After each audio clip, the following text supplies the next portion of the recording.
Ang malakas na ulan ay humahampas sa bintana ng malaking mansyon na para bang nakikiramay sa lungkot na bumabalot sa loob ng bahay. Sa isang madilim na sulok ng marangyang pasilyo, dahan-dahang naglalakad si Teresa. Mahigpit ang hawak ng matandang kasambahay sa isang maliit na plato na nakabalot sa tissue. Laman nito ang 2 piraso ng tinapay na naitabi niya mula sa almusal. Huminto si Teresa sa tapat ng kwarto ni Mia. Ang 7 taong gulang na bata ay nakakulong sa loob mula pa kaninang tanghali. Nanginginig ang kamay ni Teresa habang pinihit ang seradura ng pinto. Nagdarasal na sana ay hindi ito marinig ng sinuman, lalo na ng bagong may bahay na si Vanessa. Pagbukas ng pinto, bumungad sa kanya ang kadiliman. Tanging ang liwanag mula sa poste ng ilaw sa kalsada ang nagbibigay ng kaunting aninag sa loob. Nakita niya si Mia na nakaupo sa sahig yakap-yakap ang sarili sa ilalim ng bintana. Ang mga mata ng bata na kamukhang kamukha ng kanyang namayapang ina ay punong-puno ng takot at gutom. Mia anak, bulong ni Teresa habang mabilis na lumapit at lumuhod sa tabi ng bata. Kumain ka na, baka magising siya. Agad na kinuha ni Mia ang tinapay. Halatang gutom na gutom ito dahil hindi man lang niya nginuya ng maayos ang unang subo. Naluha si Teresa habang pinagmamasdan ng bata. Dati ang bahay na ito ay puno ng tawanan at musika. Pero simula nang dumating si Vanessa, naging parang kulungan na ito para sa kanila. Yaya Teresa? Nanginginig na boses ni Mia habang may laman pa ang bibig. Galit pa rin ba siya? Sabi niya, masama daw akong bata, kaya hindi ako pwedeng kumain.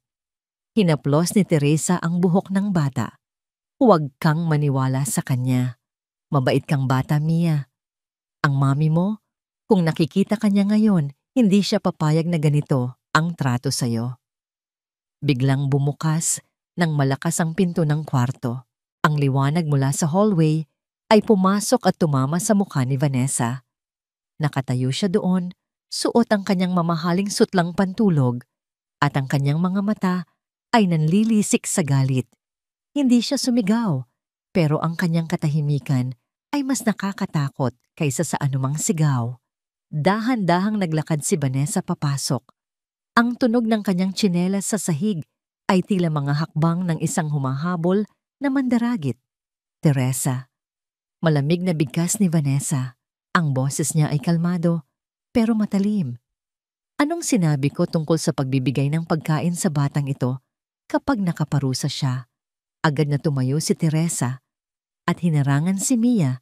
Sinusubukang protektahan ng bata gamit ang kanyang sariling katawan. Ma'am Vanessa, bata pa po si Mia. Hindi siya kumain simula kaninang tanghali. Hindi po makatao na gutumin ninyo ang bata. Ngumiti ng mapait si Vanessa. Lumapit siya kay Teresa at tinitigan ito ng mata sa mata. Makatao, tinuturuan ko lang siya ng disiplina, Teresa. Kung patuloy mo siyang kukonsintihin, lalaki siyang walang galang. At ikaw, huwag mong kalimutan kung sino ang nagpapasweldo sa iyo ngayon.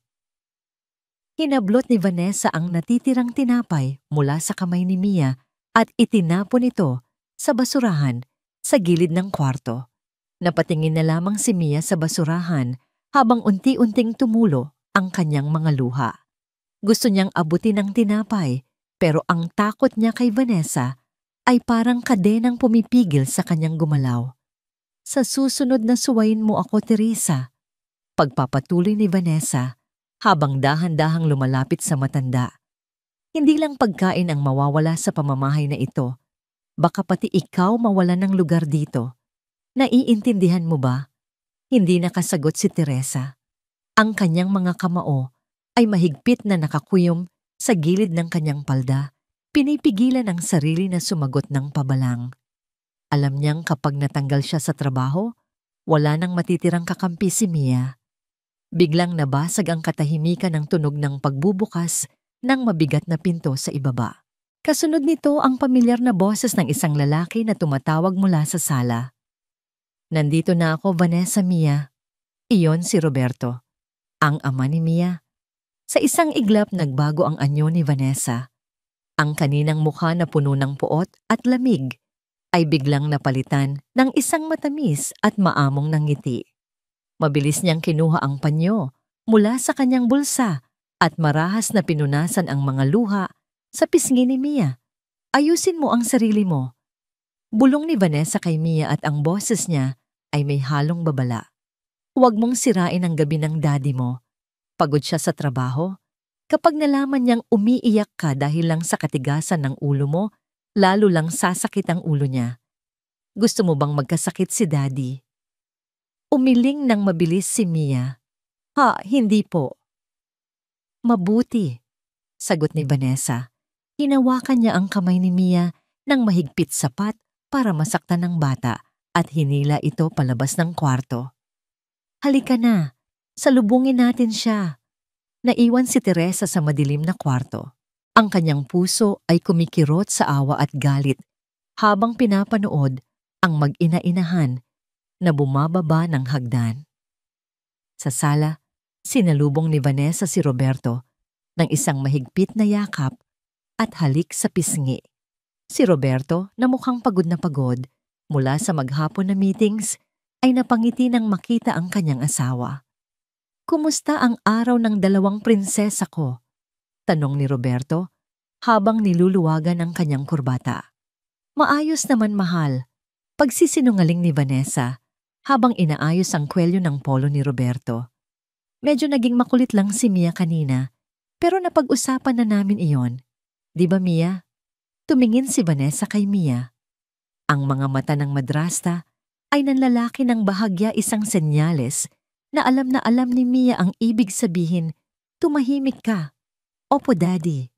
Mahinang sagot ni Mia na kayuko at hindi makatingin sa mata ng kanyang ama. Lumapit si Roberto at hinaplos ang ulo ng anak.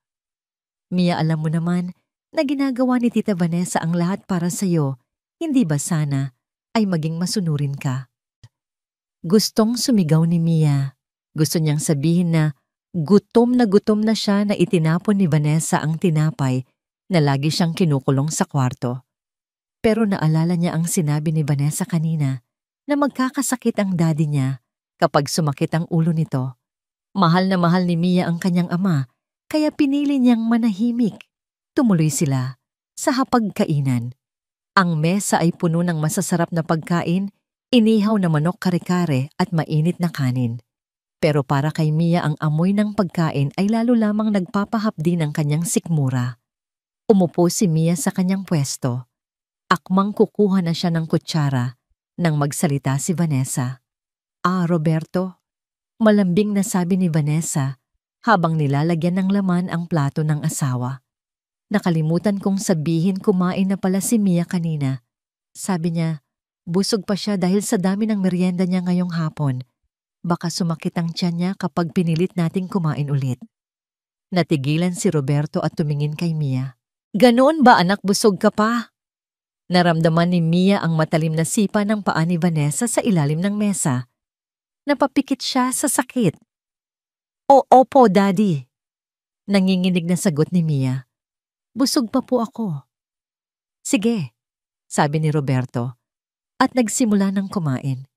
Mabuti na yung hindi ka maimpatso. Pwede ka nang umakyat sa kwarto mo kung gusto mong magpahinga. Pumait ang lalamunan ni Mia. Habang ang kanyang ama at si Vanessa ay masayang kumakain, siya ay pinaakyat sa kwarto nang walang laman ng tiyan. Dahan-dahan siyang tumayo, ang kanyang mga tuhod ay nangihina. Good night po, Daddy. Good night po, Tita Vanessa. Paalam niya. Habang naglalakad si Mia pabalik sa hagdan, nadaanan niya ang isang maliit na mesa sa gilid ng sala, kung saan nakapatong ang litrato ng kanyang namayapang ina. Ito ang paborito niyang litrato, nakangiti ang kanyang mommy habang karga siya noong sanggol pa siya. Huminto sandali si Mia para tingnan ito. Ito na lang ang natitirang kakampi niya, bukod kay Yaya Teresa. Pero hindi niya napansin na nakasunod pala si Vanessa. Nagpaalam ito kay Roberto na kukuha lang ng tubig, pero ang totoo ay sinundan nito ang bata. Bakit nakatunganga ka pa dyan? Bulong ni Vanessa sa likuran ni Mia. Sa gulat ni Mia, napahakbang siya paatras. Pero mas mabilis kumilos si Vanessa. Gamit ang kanyang siko, sadya niyang tinabig ng malakas ang picture frame. Isang matinis na tunog ng pagkabasag ang umalingaw-ngaw sa buong bahay. Ang salamin ng frame ay nagkalat sa marmol na sahig at ang litrato ng ina ni Mia ay dumaos-dos sa ilalim ng sofa. Mia, sigaw ni Vanessa umaarte na parang gulat na gulat. Anong ginawa mo? Mabilis na tumakbo si Roberto mula sa kusina, ang kanyang mukha ay puno ng pag-aalala. Anong nangyari? May nasaktan ba? Roberto, sumbong ni Vanessa habang nakaturo sa basag na salamin. Sinabihan ko lang si Mia na umakyat na para makapagpahinga, pero nagalit siya. Hinampas niya ang picture frame ng mommy niya. Hindi po totoo yan. Sigaw ni Mia humahagulgol na. Hindi ko po ginawa yon. Siya po ang tumabig. Bumuntong hininga si Roberto at tiningnan ang anak ng may halong pagkadismaya. Mia, nakita ko kung gaano kaalaga sa'yo si Vanessa. Bakit mo siya pinagbibintangan at bakit mo sisirain ang litrato ng mommy mo? Hindi po ako, Daddy. Maniwala po kayo. Pagmamakaawa ng bata, lumuluhod na sa sahig para pulutin ang litrato. Nilapitan ni Vanessa si Roberto at humawak sa braso nito, nagpapaawa effect. Hayaan mo na, Roberto. Baka nagpapapansin lang ang bata. Kasalanan ko rin siguro, hindi ko siya nabantayan ng maayos. Umiling si Roberto at hinawakan ng kamay ng asawa. Hindi mo kasalanan, Vanessa. Masyado lang talagang nagiging pasaway si Mia nitong mga nakaraang araw. Tumingin siya sa anak na umiiyak sa gitna ng mga bubog. Mia, umakyat ka na sa kwarto mo. Pinapasakit mo ang ulo ko. Wala nang nagawa si Mia kundi ang tumakbo paakyat, dala ang bigat ng isang kasalanang hindi naman niya ginawa. Ang bawat hakbang niya ay parang tinik sa kanyang puso. Nang makaalis ang bata at makabalik na sa kusina si Roberto, naiwan si Vanessa sa sala. Nakita niya si Teresa na lumabas mula sa dirty kitchen, may dalang walis at daspan. Nagkatinginan ang dalawa. Isang ngiting tagumpay ang sumilay sa mga labi ni Vanessa. Linisin mo yan, Teresa. Utos ni Vanessa habang dahan-dahang tinatapakan ng isang piraso ng basag na salamin hanggang sa madurog ito ng pino. At siguraduhin mong walang matitirang bakas. Ayaw kong masugatan ng asawa ko sa kalat ng alaga mo. Lumuhod si Teresa para pulutin ang mga bubog. Habang pinupulot niya ang mga piraso ng salamin, naramdaman niya ang hapdi ng isang maliit na hiwa sa kanyang daliri. Pero mas masakit ang nararamdaman niya para kay Mia. Tinitigan ni Teresa ang likod ni Vanessa na papalakad pabalik sa dining area. Sa loob-loob niya sumumpa siya. Hindi ito matatapos dito. Bilang na ang mga araw ng iyong paghahari-harian, Vanessa.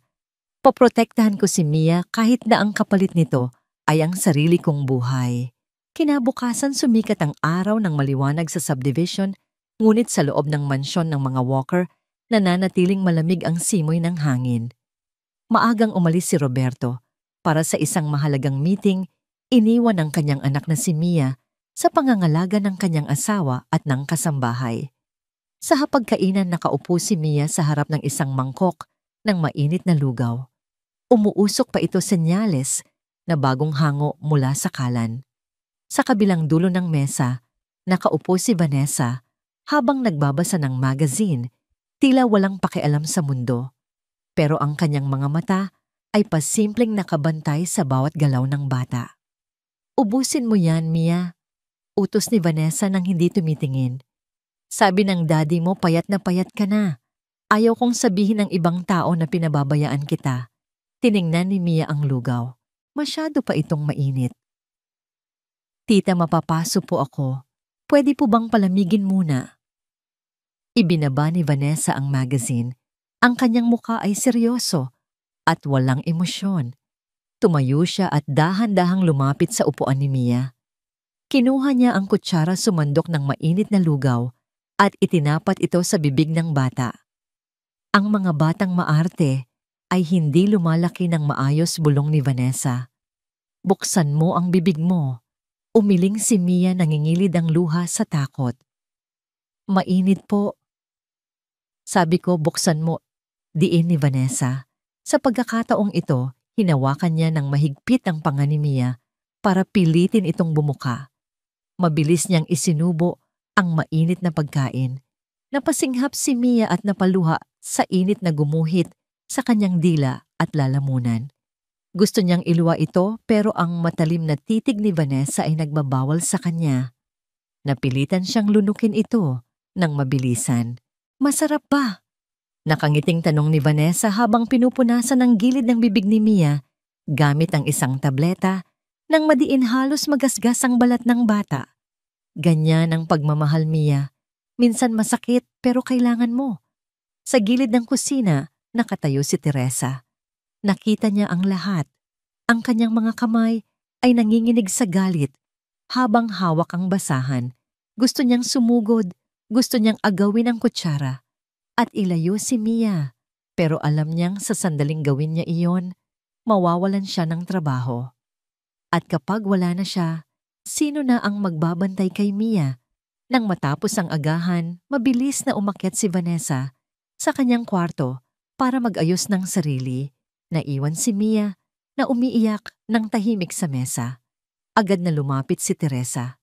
Dito anak, uminom ka ng malamig na tubig. Nag-aalalang sabi ni Teresa habang inaabutan ng baso ang bata. Habang iniinom ni Mia ang tubig, napansin ni Teresa ang manggas ng damit ng bata. Bahagya itong nakaangat. Sa maputing braso ni Mia, may mga marka. Hindi ito dumi. Kulay ube at asul ang mga ito. Mga pasa. Tila bakas ng matitigas na daliri na humawak ng madiin. Diyos ko, bulong ni Teresa. Dahan-dahan niyang inangat ang manggas. Maraming pasa sa magkabilang braso ni Mia. Mia, kailan pa ito? Ginawa ba ito ni Vanessa? Yumuko lang si Mia at hindi sumagot, pero ang kanyang katahimikan ay sapat na para kumpirmahin ang hinala ni Teresa. Niyakap ng matanda ang bata ng mahigpit. Buo na ang desisyon niya. Hindi na siya pwedeng manahimik. Bahala na. Kung mawalan siya ng trabaho, kailangang malaman ni Roberto ang totoo. Hapon na nang dumating si Roberto. Mukhang pagod na naman ito. Pero bago pa man siya makaakyat sa taas, hinarang siya ni Teresa sa paanan ng hagdan. Sir Roberto, seryosong bungad ni Teresa. Kailangan ko po kayong makausap. Importante po. Tungkol kay Mia. Kumunot ang noo ni Roberto. Teresa, pagod ako. Pwede bang bukas na yan? Hindi po makakapaghintay ito, sir. Matapang na sagot ni Teresa. Nakita ko po ang mga pasa sa braso ni Mia. Marami po. Sinasaktan siya ng asawa ninyo kapag wala kayo. Natigilan si Roberto. Ang pagod sa kanyang muka ay napalitan ng gulat at pagkatapos ay galit. Anong sinasabi mo, Pasa? Opo, sir. Tingnan niyo po ang anak ninyo ngayon din. Takot na takot po siya kay Ma'am Vanessa.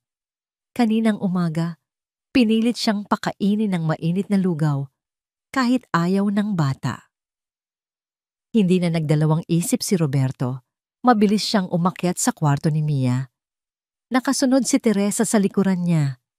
Pagpasok nila sa kwarto, nakita nila si Vanessa na nakaupo sa kama ni Mia, sinusuklay ang buhok ng bata. Ang eksena ay mukhang payapa at puno ng pagmamahal. Roberto? Gulat na tanong ni Vanessa. Ang aga mo yata. Hindi pinansin ni Roberto ang asawa. Lumapit siya kay Mia. Mia, patingin ako ng mga braso mo. Nagulat si Mia at napatingin kay Vanessa. Bahagyang tumango si Vanessa, nakangiti pa rin.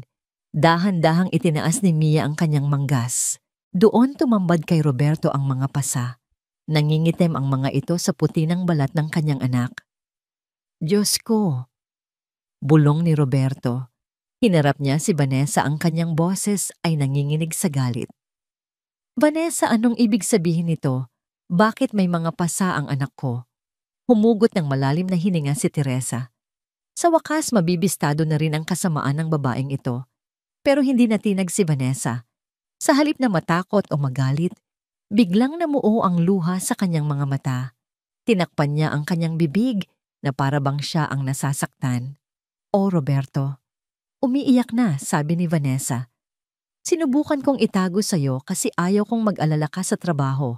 Pero tama si Teresa, may mga pasanga siya." Naguluhan si Teresa.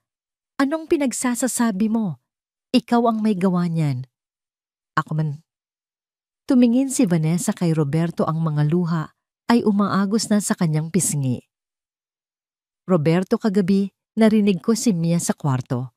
Umiiyak siya, hinahanap ang mami niya. Pumasok ako at nakita ko. Kinukurot niya ang sarili niya. Sinisigawan niya ang sarili niya na masama siyang bata, kaya iniwan siya ng mami niya." Lumapit si Vanessa kay Mia at lumuhod. Hinawakan niya ang kamay ng bata. "Mia, di ba sabi ko sa'yo, nandito ako para mahalin ka. Hindi mo kailangang saktan ang sarili mo para mapansin ka ng daddy mo." Natulala si Mia. Hindi niya alam ang isasagot. Ang bilis ng mga pangyayari at ang galing ng pag-arte ni Vanessa ay nagpagulo sa isip niya. "Magsalita ka, Mia," utos ni Roberto sa anak. "Totoo ba ikaw ba ang gumawa nito?" Tumingin si Mia kay Teresa, tapos kay Vanessa. Sa mga mata ni Vanessa, nakita ni Mia ang isang banta. "Kapag nagsalita ka, lalo kitang sasaktan." Opo." Mahinang sagot ni Mia habang nakayuko. "Ako po." Bumagsak ang balikat ni Teresa. "Hindi sir, nagsisinungaling ang batang yan. Dahil takot siya. Huwag kayong maniwala sa babaeng yan." "Teresa, tama na," sigaw ni Roberto. Hinarap niya ang matanda, ang kanyang mukha ay puno ng pagkadismaya. "Akala ko ba concern ka sa anak ko? Bakit mo pinapalabas na halimaw ang asawa ko? Nakita mo naman si Vanessa pa ang nag-aalaga sa kanya." "Pero sir, lumabas ka," madiin na utos ni Roberto. "Huwag mong dagdagan ang stress ko sa bahay na ito. Pasalamat ka at hindi kita sisisantihin ngayon dahil nirerespeto ko ang alaala ng unang asawa ko. Pero sa susunod na gumawa ka ulit ng kwento, hindi ako magdadalawang isip." Walang nagawa si Teresa kundi ang lumabas ng kwarto, dala ang bigat ng dibdib na tila dinudurog. Narinig pa niya ang boses ni Vanessa na nagpapatahan kay Roberto, sinasabing kailangan lang ni Mia ng psychiatrist dahil sa trauma nito. Nang gabing iyon, habang naghuhugas ng pinggan si Teresa sa kusina, naramdaman niya ang presensya ng isang tao sa likuran niya. Si Vanessa. Nagpapakulo ito ng tubig para sa tsa. Tahimik lang itong nakatayo habang pinapanood ang pag-usok ng takore. Nang kumulo na ang tubig, binuhat ito ni Vanessa. Naglakad siya palapit kay Teresa. "Alam mo, Teresa," bulong ni Vanessa, "ang dulas ng sahig kapag basa, hindi ba?" Bago pa makasagot si Teresa, sadya ibinuhos ni Vanessa ang kumukulong tubig sa sahig. Ilang pulgada lang ang layo sa paa ni Teresa. Napasigaw si Teresa at napatalon palayo. Ang mainit na singaw ay humaplos sa kanyang binti. Muntik na siyang mapaso ng malubha. Ngumiti si Vanessa, isang ngangiting walang bahid ng awa. "Oops," sabi ni Vanessa nang walang emosyon. "Dumulas ang kamay ko. Mag-ingat ka, Teresa. Sa susunod baka hindi lang sa sahig tumama ang tubig at baka hindi lang tubig ang mawala sa'yo." Lumapit si Vanessa sa mukha ng matandang kasambahay, ang kanyang mga mata ay nanlilisik. "Huwag mo akong subukan. Ang bahay na ito ay akin na. Si Roberto ay akin at si Mia, siya ay isang problema na malapit ko ng solusyonan. Kung gusto mo pang mabuhay ng payapa, manahimik ka at gawin mo ang trabaho mo." Iniwan ni Vanessa ang takore sa mesa at naglakad palabas ng kusina na parang isang reyna. Naiwan si Teresa na nanginginig ang mga tuhod, nakatingin sa umuusok na tubig sa sahig. Alam niyang seryoso si Vanessa, pero alam din niyang hindi siya pwedeng sumuko. Kailangan niyang maging mas matalino. Kung hindi naniniwala si Roberto sa mga salita, kailangan niya ng ebidensya. Matibay na ebidensya.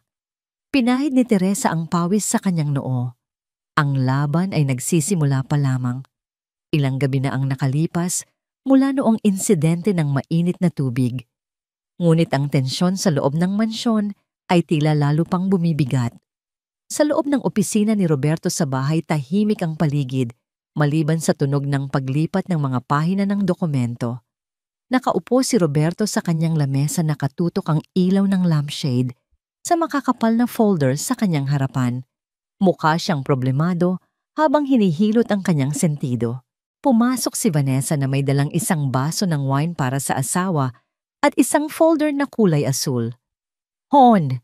malambing na tawag ni Vanessa habang inilalapag ang inumin. "Mukhang stress na stress ka na naman. Hindi ba pwedeng ipagpabukas mo na yan?" Napabuntong hininga si Roberto at kinuha ang wine. "Kailangan kong tapusin ito, Vanessa. Maraming problema sa kumpanya ngayon. At heto pa ang mga abogado ng trust fund ni Mia nangungulit na naman tungkol sa quarterly report." Umupo si Vanessa sa gilid ng mesa, hinaplos ang balikat ni Roberto. Ito na ang pagkakataon na hinihintay niya. "Kaya nga naisip ko, bakit hindi mo na lang ipasa sa akin ang pamamahala ng pondo ni Mia?" Suwestyon ni Vanessa. Inabot niya ang asul na folder na dala niya. "Pinag-aralan ko na ang lahat. Kung ililipat mo sa pangalan ko ang administrative rights, nang mana niya mula sa mami niya ako na ang bahalang makipag-usap sa mga abogado at bangko, mababawasan ang iniisip mo at makakapag-focus ka sa negosyo." Binuksan ni Roberto ang folder. Nakita niya ang mga papeles na handa ng pirmahan. "Vanessa, malaking halaga ito. Ang mana na iniwan ng unang asawa ko ay para sa kinabukasan ni Mia pagdating niya ng 18 anyos."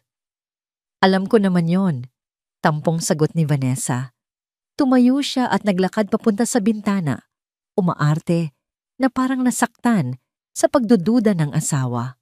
"Gusto ko lang naman makatulong. Sinasabi mo bang hindi mo ako pinagkakatiwalaan sa pera ng anak natin? Akala ko ba mag-asawa tayo? Akala ko ba ako na ang nanay niya?" Naramdaman ni Roberto ang bigat ng konsensya. Masyado na siyang maraming pagkukulang kay Vanessa at kay Mia.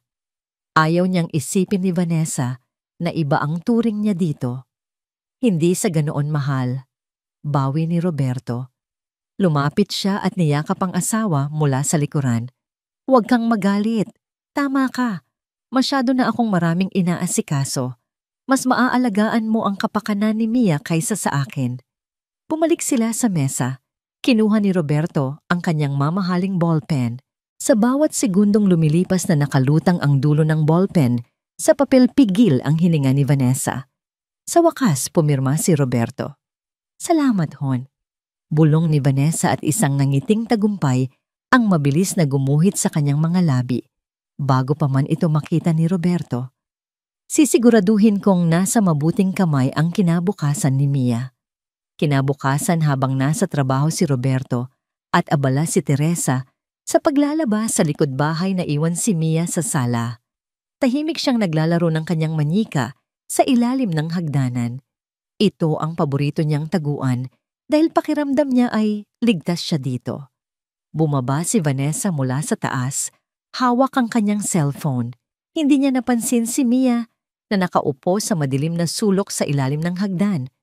Tumunog ang telepono ni Vanessa at sinagot niya ito. Ang boses niya ay ibang-iba sa malambing na boses na naririnig ni Roberto. Ito ay magaspang, naiirita at puno ng yabang. "Hello, ano na naman ba?" Iritadong bungad ni Vanessa. "Sinabi ko naman sa'yo maghintay ka lang. Napapirma ko na siya kagabi." Napatigil si Mia sa pagsusuklay sa buhok ng manika. Kilala niya ang tono ng boses na ito. Ito ang boses ng halimaw na nagpapahirap sa kanya. Nagpatuloy si Vanessa sa pakikipag-usap habang naglalakad-lakad sa sala. "Oo, nakuha ko na ang rights sa trust fund. Milyones ang halaga nito, tanga. Kapag nakuha ko na ang access sa bangko next week, mababayaran ko na lahat ng utang ko sa sugal. At pwede na tayong magpakalayo-layo." Nanlaki ang mga mata ni Mia. Hindi niya naiintindihan ang lahat, pero narinig niya ang salitang sugal. at magpakalayo-layo. Yung bata. Tumawa ng mapakla si Vanessa. Huwag kang mag-alala sa kanya. Sa oras na makuha ko ang pera, ipapadala ko siya sa pinakamurang boarding school sa probinsya. O kaya naman, bahala na. Ang importante hindi na siya magiging sagabal sa atin. Ang akala ng bobo niyang tatay para sa future niya ang ginagawa ko. Hindi niya alam para sa future natin ito. Nagtakip ng bibig si Mia. Gusto niyang umiyak. Gusto niyang tumakbo. Ang tita Vanessa niya ay magnanakaw. Kukunin nito ang pera ng mami niya at itatapon siya sa malayo. Sa sobrang takot na paurong si Mia, sa kasamaang palad na tabig ng siko niya ang isang maliit na laruang kotse. Klak! Isang mahinang tunog, pero sa tahimik na mansyon, parang kulog ito sa pandinig ni Vanessa. Biglang tumigil sa pagsasalita si Vanessa. Teka lang, tatawag ako ulit. Binaba niya ang telepono. Dahan-dahan siyang lumingon sa paligid. Ang tunog ng kanyang takong sa marmol na sahig ay papalapit ng papalapit sa ilalim ng hagdan. Sino ang nandyan? Malamig na tanong ni Vanessa. Sinubukan ni Mia na lumiit na maglaho pero huli na ang lahat. Sumilip si Vanessa sa ilalim ng hagdan at nakita ang nanginginig na bata. Ikaw! Bulong ni Vanessa at ang kanyang mukha ay namula sa galit. Hinablot niya ang braso ni Mia at kinaladkad ito palabas. Kanina ka pa dyan. Narinig mo ang lahat ano? Nasasaktan po ako. Iyak ni Mia. Pitawan niyo po ako. Napakachismosa mong bata ka. Dinala ni Vanessa si Mia sa pasilyo sa tapat ng isang makitid na storage room kung saan nakatago ang mga lumang gamit panlinis at mga maleta. Binuksan ni Vanessa ang pinto. Madilim sa loob at amoy alikabok. Diyan ka bagay, sa madilim. Sigaw ni Vanessa at itinulak si Mia sa loob. Huwag po, takot po ako sa dilim. Please po, Tita Vanessa. Pagmamakaawa ni Mia, kumakapit sa hamba ng pinto. Pero walang awa si Vanessa. Puwersahan niyang tinanggal ang mga daliri ni Mia sa hamba at malakas na isinara ang pinto. Click! Narinig ni Mia ang pagpihit ng susi. Diyan ka lang hanggat hindi ka natututo na itikom ang bibig mo. Sigaw ni Vanessa mula sa labas.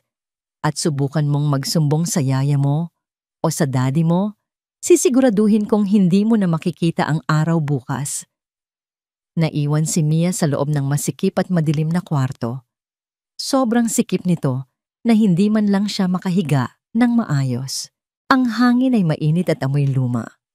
Umiyak siya nang umiyak, tinatawag ang kanyang mommy hanggang sa mapagod siya at mapaupo na lang sa sulok yakap ang sarili sa gitna ng kadiliman. Lumipas ang 3 oras. Hapon na nang mapansin ni Teresa na masyadong tahimik ang bahay. Hinanap niya si Mia sa kwarto nito sa sala at sa hardin pero wala ang bata. Kinabahan si Teresa. Nakita niya si Vanessa sa sala, nanonood ng TV habang umiinom ng juice, parang walang nangyari. Ma'am, nasaan po si Mia? Tanong ni Teresa. Hindi lumingon si Vanessa. Naglalaro ng tagu-taguan, hayaan mo siya. Pero alam ni Teresa na hindi naglalaro ang bata. Sinundan niya ang kanyang kutob. Naglakad siya sa pasilyo at narinig niya ang mahihinang hikbi mula sa storage room. Mia, katok ni Teresa. Yaya. Yaya, tulungan mo ako. Paos na boses ni Mia mula sa loob. Nanlaki ang mata ni Teresa. Sinubukan niyang buksan ang pinto pero nakalak ito. Dali-dali siyang tumakbo pabalik sa sala. Ma'am Vanessa, nakalak si Mia sa storage room. Ibigay niyo po ang susi. Dahan-dahang lumingon si Vanessa, nakataas ang kilay. Oh, nandyan pala siya. Akala ko nagtatago lang. Kinuha ni Vanessa ang susi sa ilalim ng throw pillow at inihagis ito sa sahig sa paanan ni Teresa. Buksan mo at pagsabihan mo, yang alaga mo, na huwag magtatago sa kung saan-saan. Mabilis na pinulot ni Teresa ang susi at tumakbo pabalik. Nang buksan niya ang pinto, bumagsak sa kanya si Mia, basang-basa ng pawis, maputla at halos hindi na makahinga. Diyos ko anak, iyak ni Teresa habang karga ang bata patungo sa kusina para painumin ng tubig. Nang mahimasmasan si Mia habang silang dalawa lang ni Teresa sa sulok ng kusina, ibinulong ng bata ang narinig niya. Yaya, kukunin niya ang pera ni Mommy. Bulong ni Mia, nanginginig pa rin ang boses. May kausap siya sa telepono. May utang daw siya sa sugal. At itatapon niya ako sa malayo kapag nakuha na niya ang pera. Nanigas si Teresa. Ngayon, malinaw na ang lahat. Hindi lang basta masama ang ugali ni Vanessa. Isa itong kriminal na may planong ubusin ang yaman ng pamilya at sirain ang buhay ni Mia. Hinawakan ni Teresa ang mukha ni Mia. Makinig ka, Mia. Naniniwala ako sa'yo. Pero hindi maniniwala ang daddy mo kung tayo lang ang magsasabi. Masyado siyang bulag sa pagmamahal kay Vanessa. Anong gagawin natin? Yaya, takot na po ako. Iyak ni Mia. Tumayo si Teresa at tumingin sa kawalan buo na ang desisyon sa kanyang isip. Naalala niya ang isang lumang voice recorder na ginagamit noon ng namayapang asawa ni Roberto para sa mga grocery list nito. Nakatago ito sa drawer sa kwarto ng mga katulong. Kailangan natin ng ebidensya. Matigas na, sabi ni Teresa. Ilalagay ko ang recorder sa sala. Sa susunod na tumawag siya o makipag-usap sa kung sino man, maririnig natin ang totoo at ipaparinig natin ito sa daddy mo. Tumingin si Teresa sa mata ng bata. Magpakatatag ka, Mia. Hindi ko hahayaang magtagumpay ang babaeng yan. Kahit anong mangyari, ililigtas kita.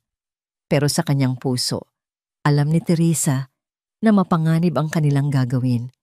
Naglalakad sila sa ibabaw ng patalim at isang maling galaw lang pareho silang mahuhulog sa bangin. Mabigat ang bawat hakbang ni Teresa habang naglalakad siya sa sala. Ang kanyang puso ay kumakatok ng mabilis sa kanyang dibdib, tila gustong kumawala. Hawak niya ang maliit na itim na voice recorder na nakuha niya mula sa baul ng mga lumang gamit. Tiningnan niya ang paligid. Wala si Vanessa. Nasa taas ito at naliligo. Ito ang tamang pagkakataon. Dahan-dahang lumapit si Teresa sa malaking florera ng mga bulaklak na nakapatong sa center table. Ito ang paboritong pwesto ni Vanessa kapag nakikipag-usap sa telepono. Isiniksik ni Teresa ang recorder sa likod ng mga artificial na dahon, sinigurong hindi ito makikita, ngunit sapat ang lapit para makasagap ng boses. Sana gumana ka, bulong ni Teresa. Ito na lamang ang pag-asa nila ni Mia. Ngunit hindi alam ni Teresa, may mga matang nakamasid sa kanya. Sa itaas ng hagdanan, nakatayo si Vanessa. Hindi pa ito naliligo. Nakasuot siya ng silk robe at nakatingin sa ibaba. Pinapanood ang bawat galaw ng kasambahay. Nakita niya ang pagtatago ni Teresa ng kung ano sa likod ng florera. Isang malamig na ngiti ang gumuhit sa mga labi ni Vanessa. Matalino ka, matanda. Bulong ni Vanessa sa sarili. Pero hindi sapat ang talino mo para talunin ako. Nang bumalik si Teresa sa kusina para maghanda ng hapunan, mabilis na bumaba si Vanessa. Kinuha niya ang recorder mula sa florera. Pinindot niya ang play button at narinig ang test recording ni Teresa. Huli ka, sabi ni Vanessa. Pero sa halip na sirain ang recorder o komprontahin si Teresa, may mas madilim na ideya na pumasok sa isip ni Vanessa. Alam niyang hanggat nandito si Teresa, hindi siya makakilos ng malaya kay Mia. Kailangan niyang tanggalin ang tinik sa kanyang lalamunan ngayong gabi mismo. Umakyat si Vanessa sa kanyang kwarto at binuksan ang kanyang jewelry box.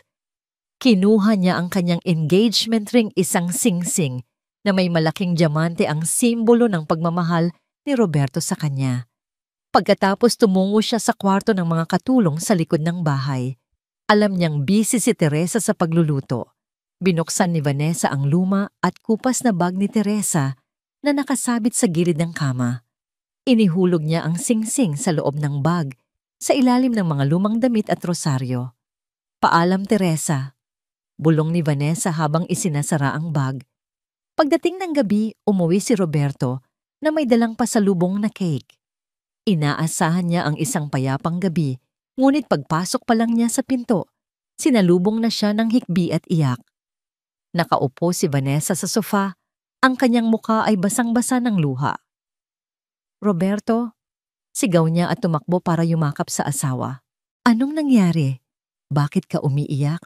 Nag-aalalang tanong ni Roberto. Ang sing-sing ko!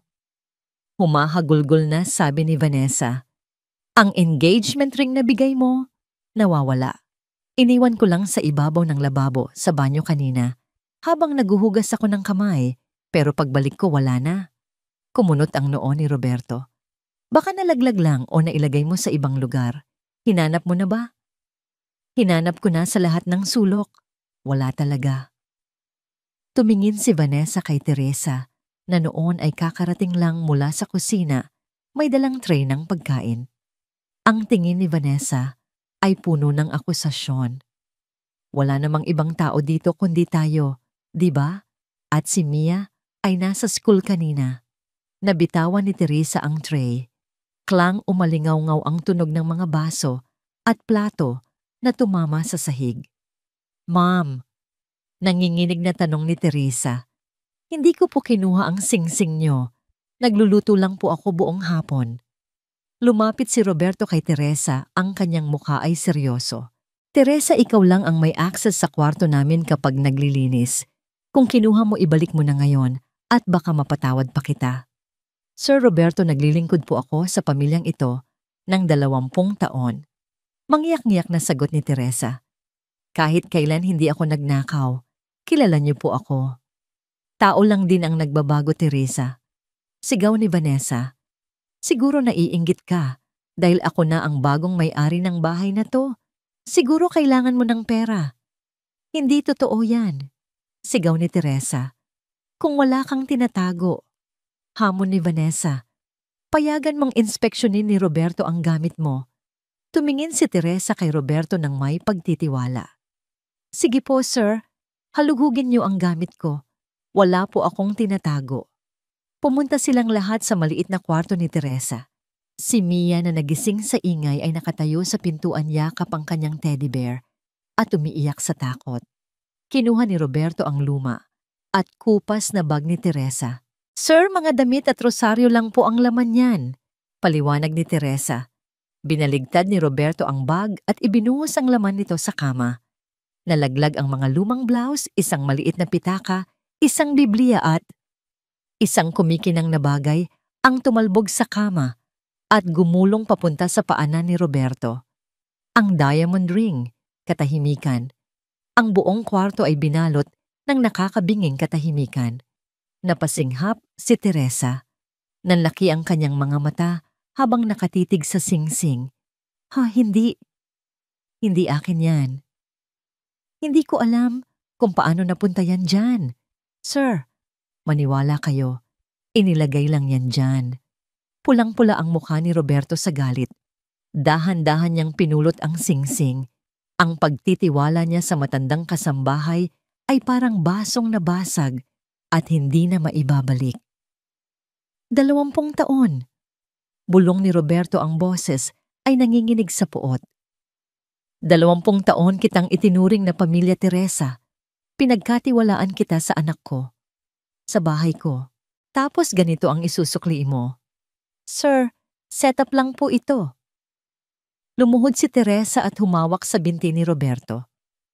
Si Vanessa, siya ang may gawa nito. Gusto niya akong paalisin para wala nang magprotekta kay Mia. Tama na ang kasinungalingan. Sigaw ni Roberto. Tinabig niya si Teresa hanggang sa mapaupo ito sa sahig. Nagnakaw ka na nakuha mo pang manira ng iba. Umalis ka sa pamamahay na ito. Ngayon din. Daddy, huwag po, sigaw ni Mia. Tumakbo ang bata at yumakap kay Teresa. Hindi po magnanakaw si Yaya, Daddy. Please, huwag niyo siyang paalisin. Lumapit si Vanessa at hinila si Mia palayo kay Teresa. Mia, huwag kang lumapit sa kanya. Masamang impluwensya siya. Magnanakaw siya. Bitawan mo ako. Nagpupumiglas na sigaw ni Mia. Yaya, yaya. Mabilis na kumilos si Roberto. Hinablot niya ang braso ni Teresa at kinaladkad ito palabas ng kwarto. Sir, parang awa niyo na. Huwag niyo po akong iwan si Mia. Pagmamakaawa ni Teresa habang kinakaladkad siya sa pasilyo. Papatayin siya ng babaeng yan, maniwala kayo. Tumahimik ka. Sigaw ni Roberto. Pagdating sa main door, binuksan ito ni Roberto ng padabog. Sa labas, bumubuhos ang malakas na ulan. Madilim at malamig.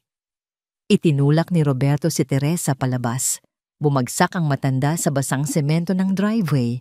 Ang ulan ay agad na bumasa sa kanyang uniforme. Isinaboy ni Roberto ang bag ni Teresa sa labas. Huwag ka nang babalik dito. Duro ni Roberto. Kapag nakita pa kita sa subdivision na ito, ipapakulong kita. Umalis ka na. Isinara ni Roberto ang malaking pinto sa mukha ni Teresa. Naiwan si Teresa sa labas nakaluhod sa putikan, habang ang ulan ay humahampas sa kanyang katawan na parang mga latigo.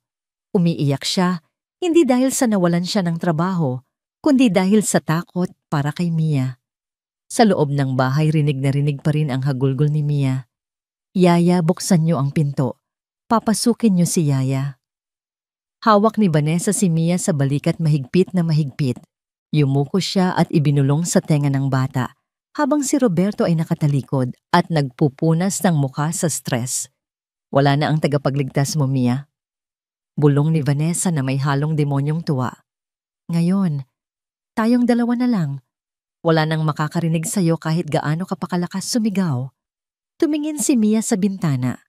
Sa labas sa ilalim ng ilaw ng poste, nakita niya si Teresa na dahan-dahang tumatayo basang-basa at nanginginig habang lumalakad palayo sa bahay na naging mundo niya sa loob ng 2 dekada. Doon sa sandaling iyon naramdaman ni Mia ang tunay na kahulugan ng pag-iisa. Ang huling ilaw ng pag-asa ay tila namatay kasabay ng pagsara ng pinto. Lumipas ang 1 linggo mula nang palayasin si Teresa. Sa loob ng 7 araw na yon, ang mansyon ng mga Walker ay naging tila isang libingan.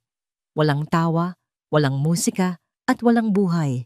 Si Mia ay hindi na pinapasok sa eskwela. Ang sabi ni Vanessa kay Roberto, masyado pang traumatized ang bata sa ginawang pagnanakaw ni Teresa at kailangan nito ng home rest. Pero ang totoo, ikinulong ni Vanessa si Mia sa loob ng bahay para walang ibang makakita sa mga pasa at pamamayat nito.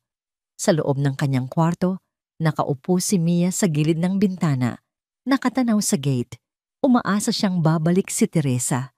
Umaasa siyang may magliligtas sa kanya. Pero walang dumarating. Bumukas ang pinto at pumasok si Vanessa na may dalang tray. Hapunan na naman. Kumain ka. Utos ni Vanessa habang ibinabagsak ang tray sa mesa.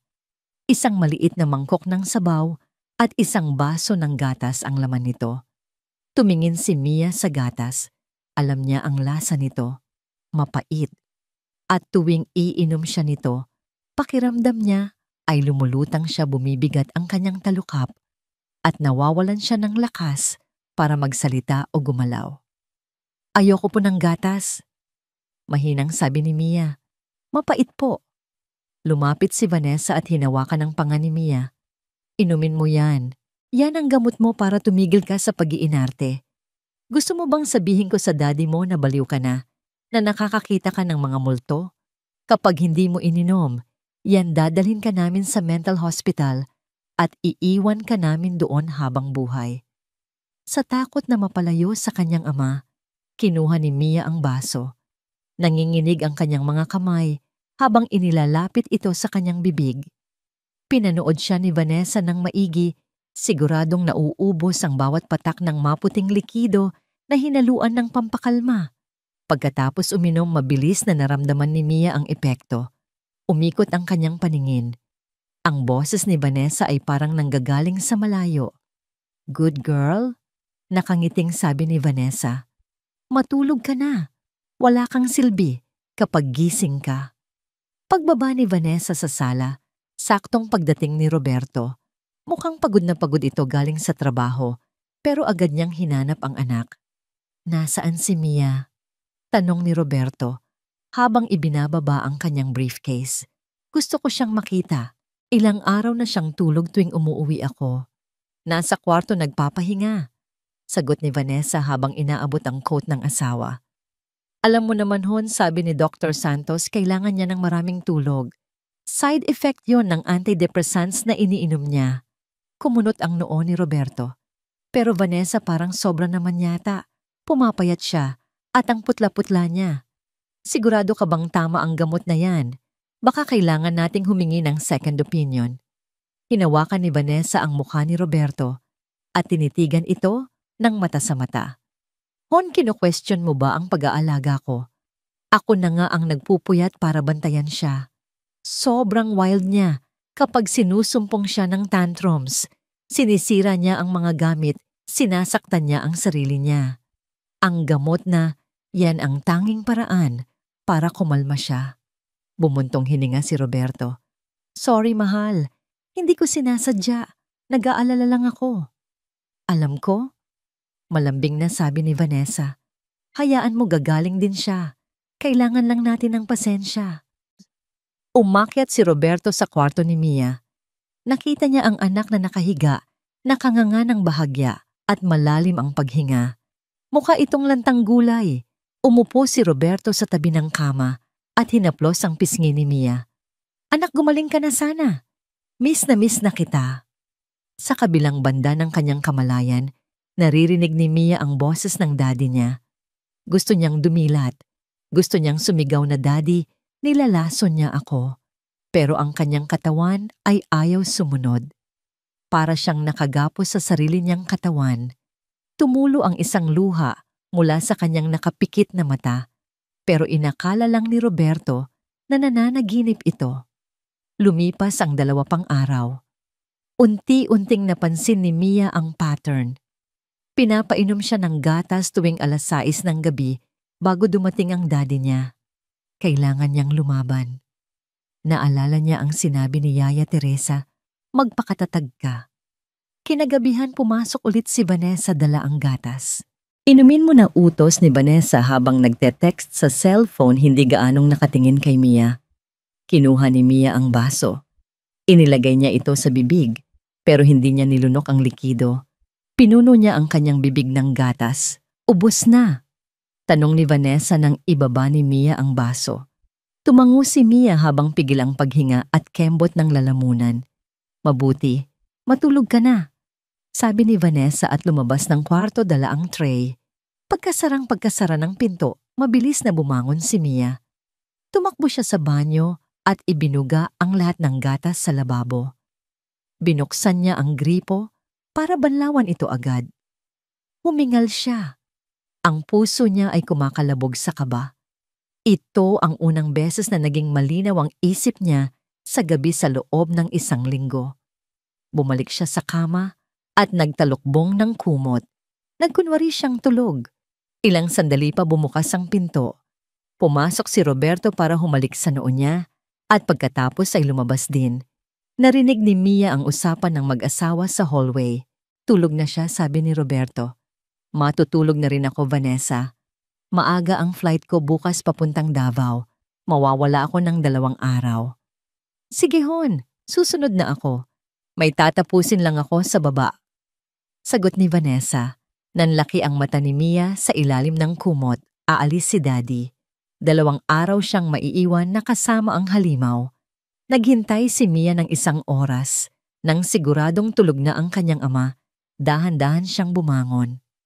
Kailangan niyang malaman kung ano ang ginagawa ni Vanessa sa baba. Tinanggal ni Mia ang kanyang tsinelas para hindi lumikha ng ingay. Dahan-dahan parang isang maliit na pusa, gumapang siya palabas ng kwarto at sumilip sa rehas ng hagdanan. Madilim sa buong bahay maliban sa isang ilaw na nanggagaling sa opisina ni Roberto. Nakabukas ng bahagya ang pinto nito. Bumaba si Mia. Ang bawat hakbang ay puno ng takot. Baka may tumunog na sahig, baka makita siya. Pagdating niya sa tapat ng opisina, sumilip siya sa siwang ng pinto. Nakita niya si Vanessa. Nakaupo ito sa harap ng malaking kaha de hierro vault ni Roberto. May hawak itong papel kung saan nakasulat ang combination code. Nakita ni Mia kung paano buksan ni Vanessa ang vault. Click, click, click. Bumukas ang mabigat na pinto ng bakal. Napasinghap si Mia. Nakita niya si Vanessa na nilalabas ang mga alahas ng namayapa niyang ina, ang mga kwintas pulseras at mga antigong relo. Inilalagay ni Vanessa ang mga ito sa isang itim na bag. Pati ang mga makakapal na tumpok ng pera at mga titulo ng lupa ay kinuha nito. Ang tanga mo talaga, Roberto. Bulong ni Vanessa habang tumatawa ng mahina. Naniwala ka agad. Naninakaw ni Teresa ang singsing ko. Ngayon wala nang pipigil sa akin. Kinuha ni Vanessa ang kanyang cellphone at nagdial. Hello, nakuha ko na lahat. Sabi ni Vanessa sa kausap sa telepono. Bukas pag-alis ni Roberto ibebenta na natin ang mga alahas. At yung bata, huwag kayong mag-alala. May aksidenteng mangyayari sa kanya habang wala ang tatay niya. Nanigas si Mia sa kanyang kinatatayuan. Aksidente. Papatayin siya ni Vanessa. Sa sobrang takot, napahawak si Mia sa pinto. Gumalaw ito ng bahagya at lumikha ng isang mahabang lagitlit. Eek! Mabilis na lumingon si Vanessa sa pinto. Ang kanyang mga mata ay nanlaki at napuno ng nakakatakot na dilim. Sino yan? Sigaw ni Vanessa. Mabilis na tumakbo si Mia pabalik sa taas. Hindi na niya inisip ang ingay. Ang nasa isip lang niya ay makapagtago. Mia! Narinig niyang sigaw ni Vanessa mula sa ibaba. Ang mga yabag ng paa nito ay mabilis na humahabol sa hagdan. Pumasok si Mia sa kanyang kwarto at nilak ang pinto. Humingal siya nang malalim sandalan ng pinto gamit ang kanyang maliit na katawan. Alam niyang hindi matibay ang lock na ito. Alam niyang may susi si Vanessa. At alam niyang ngayong gabi o bukas, magsisimula na ang tunay na bangungot. Ang multo sa loob ng bahay ay hindi multo. Ito ay isang demonyong nagpapanggap na tao at gutom na ito. Sa isang maliit at maingay na karinderya, sa labas ng subdivision, nakaupo si Teresa sa isang sulok. Namumugto ang kanyang mga mata at suot pa rin niya ang kanyang lumang uniforme na may mantsa ng putik mula sa pagkakatulak sa kanya kagabi. Sa harap niya ay isang baso ng malamig na tubig na kanina pa pinapawisan pero hindi niya ito ginagalaw. Hinihintay niya ang isang tao. Ito na lang ang huling alas na natitira sa kanya. Ilang sandali pa isang magarang itim na sasakyan ang huminto sa tapat ng karinderya. Bumaba ang isang babaeng may edad na pero bakas pa rin ang ganda at tikas ng tindig. Siya si Doña Lourdes, ang nakatatandang kapatid ng namayapang ina ni Mia. Pagkakita kay Teresa agad na lumapit si Lourdes. Ang kanyang mukha ay puno ng pag-aalala. Teresa, bati ni Lourdes habang umuupo sa tapat ng kasambahay. Natanggap ko ang tawag mo at tumawag din sa akin si Grace, ang teacher ni Mia. 1 linggo na daw absent ang bata. Anong nangyayari? Bakit ka pinalayas ni Roberto? Hindi na napigilan ni Teresa ang kanyang damdamin. Sa gitna ng maingay na kalsada, inilabas niya ang lahat ng kanyang kinikimkim. Ikinuwento niya ang lahat mula sa sapilitang pagpapakain ng mainit na lugaw, ang pagkulong kay Mia, sa storage room, ang mga pasa sa braso ng bata, at ang set-up na pagnanakaw ng singsing. Diyos ko, bulong ni Lourdes at napahawak siya sa kanyang dibdib. Ang galit ay unti-unting gumuguhit sa kanyang mukha. Alam kong may mali sa babaeng yan simula pa lang, pero hindi ko akalain na aabot siya sa ganito. At si Roberto naniwala siya sa lahat ng kasinungalingan. Bulag po siya, Ma'am Lourdes. Umiiyak na sagot ni Teresa. Masyado siyang takot na mag-isa, kaya kapit na kapit siya kay Vanessa.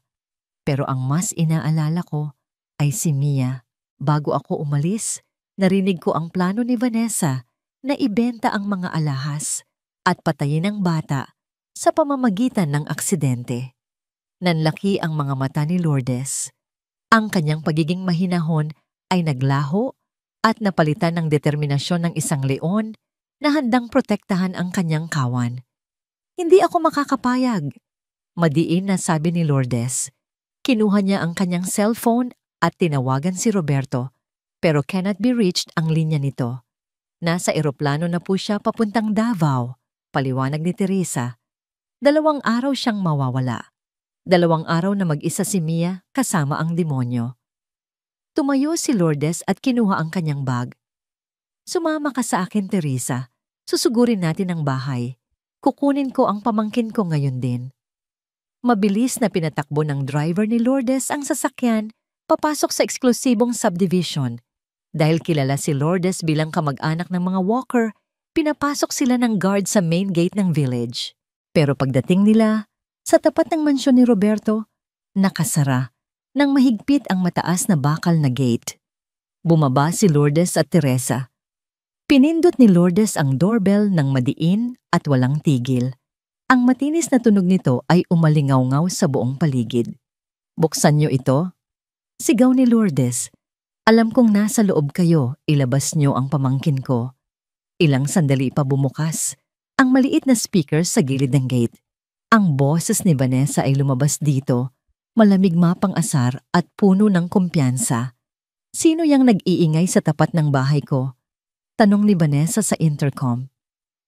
Wala ba kayong mga modo? Vanessa? Sigaw ni Lourdes papalapit sa kamera ng intercom. Huwag kang magmaang-maangan. Buksan mo ang gate na ito.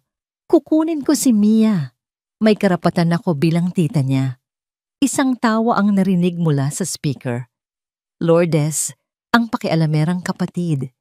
At kasama mo pa pala ang magnanakaw na katulong. Anong akala nyo? Welcome kayo dito. Ang bahay na ito ay pag-aari ni Roberto at ako ang asawa niya. Wala kayong karapatan dito. May ebidensya kami na sinasaktan mo ang bata. Sigaw ni Teresa sumisingit sa usapan. Ebidensya? Mapanghamak na sagot ni Vanessa. Ang salita ng isang pinalayas na katulong at isang inggiterang tita sino ang maniniwala sa inyo. Nakausap ko na ang mga guard ng subdivision. May instruction ako na bawal kayong papasukin. Trespassing na ang ginagawa nyo. Sa balkonahe ng 2 palapag lumabas si Vanessa. Nakasuot siya ng magarang damit, hawak ang isang baso ng wine at nakatingin sa baba kina Lourdes at Teresa. Para siyang reyna na nakadungaw sa mga pulubi. Tingnan mo nga naman. Sigaw ni Vanessa mula sa taas. Ang desperada nyo tingnan. Umalis na kayo bago ko ipatawag ang mga pulis. Ilabas mo si Mia. Hamon ni Lourdes ang kanyang boses ay nanginginig sa galit. Gusto ko siyang makausap. Gusto kong makita kung okay siya. Uminom muna ng wine si Vanessa bago sumagot. Tulog siya. At kahit gising siya, ayaw kanyang makita. Sabi niya sa akin kanina, kinahihiya niya ang pamilya ng nanay niya. Mga patay gutom daw at walang class. Sinungaling. Sigaw ni Lourdes. Hindi sasabihin, yan ni Mia nilalason mo ang utak niya. Ngumiti nang nakakaloko si Vanessa. Well, wala naman kayong magagawa, hindi ba? Ang gate ay nakakandado. Ang asawa ko ay nasa malayo. At ako? Ako ang batas dito ngayon. Tinalikuran sila ni Vanessa at pumasok sa loob ng bahay. Ang malaking sliding door ng balkonahe ay isinara niya ng dahan-dahan na parang tinatapos ang isang palabas. Sa ibaba, napaupo si Teresa sa semento. Ang kanyang pag-asa ay tila gumuho. Ma'am Lourdes, anong gagawin natin? Hindi natin siya kayang labanan. Huminga ng malalim si Lourdes. Tumingin siya sa langit na unti-unting dumidilim. Ang hangin ay lumalakas at ang mga ulap ay nagbabadya ng isang malakas na bagyo. Hindi tayo susuko, Teresa. Matigas na sabi ni Lourdes. Kung ayaw niya sa santong dasalan, dadaanin natin sa santong paspasan. Tatawag ako ng abogado. Kukuha tayo ng court order. At tatawagan ko ang lahat ng kakilala ko sa DSWD. Pero matatagalan pa yon, ma'am. Nag-aalalang sabi ni Teresa. Baka huli na ang lahat para kay Mia. Tumingin si Lourdes sa bintana ng kwarto ni Mia sa itaas. Magdasal tayo na kumapit siya. Dahil sa oras na makapasok ako sa bahay na yan sisiguraduhin kong pagbabayaran ni Vanessa ang bawat luhang pumatak sa pamangkin ko. Sumakay sila pabalik ng kotse. Habang papaalis, nakita ni Teresa sa side mirror ang pagkidlat sa kalangitan. Ang balita sa radyo ng sasakyan ay nag-anunsyo. Isang super typhoon ang inaasahang magla-landfall sa Metro Manila ngayong gabi. Pinapayuhan ang lahat na mag-ingat sa baha at malakas na hangin. Ang bagyo ay parating na at sa loob ng mansyon isang mas malupit na bagyo ang kakaharapin ng maliit na si Mia. Ang langit ay nagdilim ng tuluyan. Ang bagyong ibinalita sa radyo ay dumating na ng may dalang puot at bagsik. Ang hangin sa labas ay humihiyaw hinahampas ang mga puno at yero, habang ang ulan ay bumabagsak ng walang patid na parang libu-libong karayom na tumutusok sa lupa. Sa loob ng mansyon, patay ang karamihan sa mga ilaw.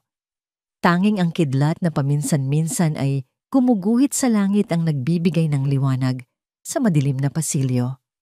Sa kanyang kwarto, nakaupo si Mia sa kama, yakap ang kanyang sarili. Nanginginig siya, hindi lang dahil sa lamig ng aircon na sadyang nilakasan ni Vanessa, kundi dahil sa takot. Rinig na rinig niya ang dagundong ng kulog na nagpapayanig sa mga bintana. Bumukas ang pinto.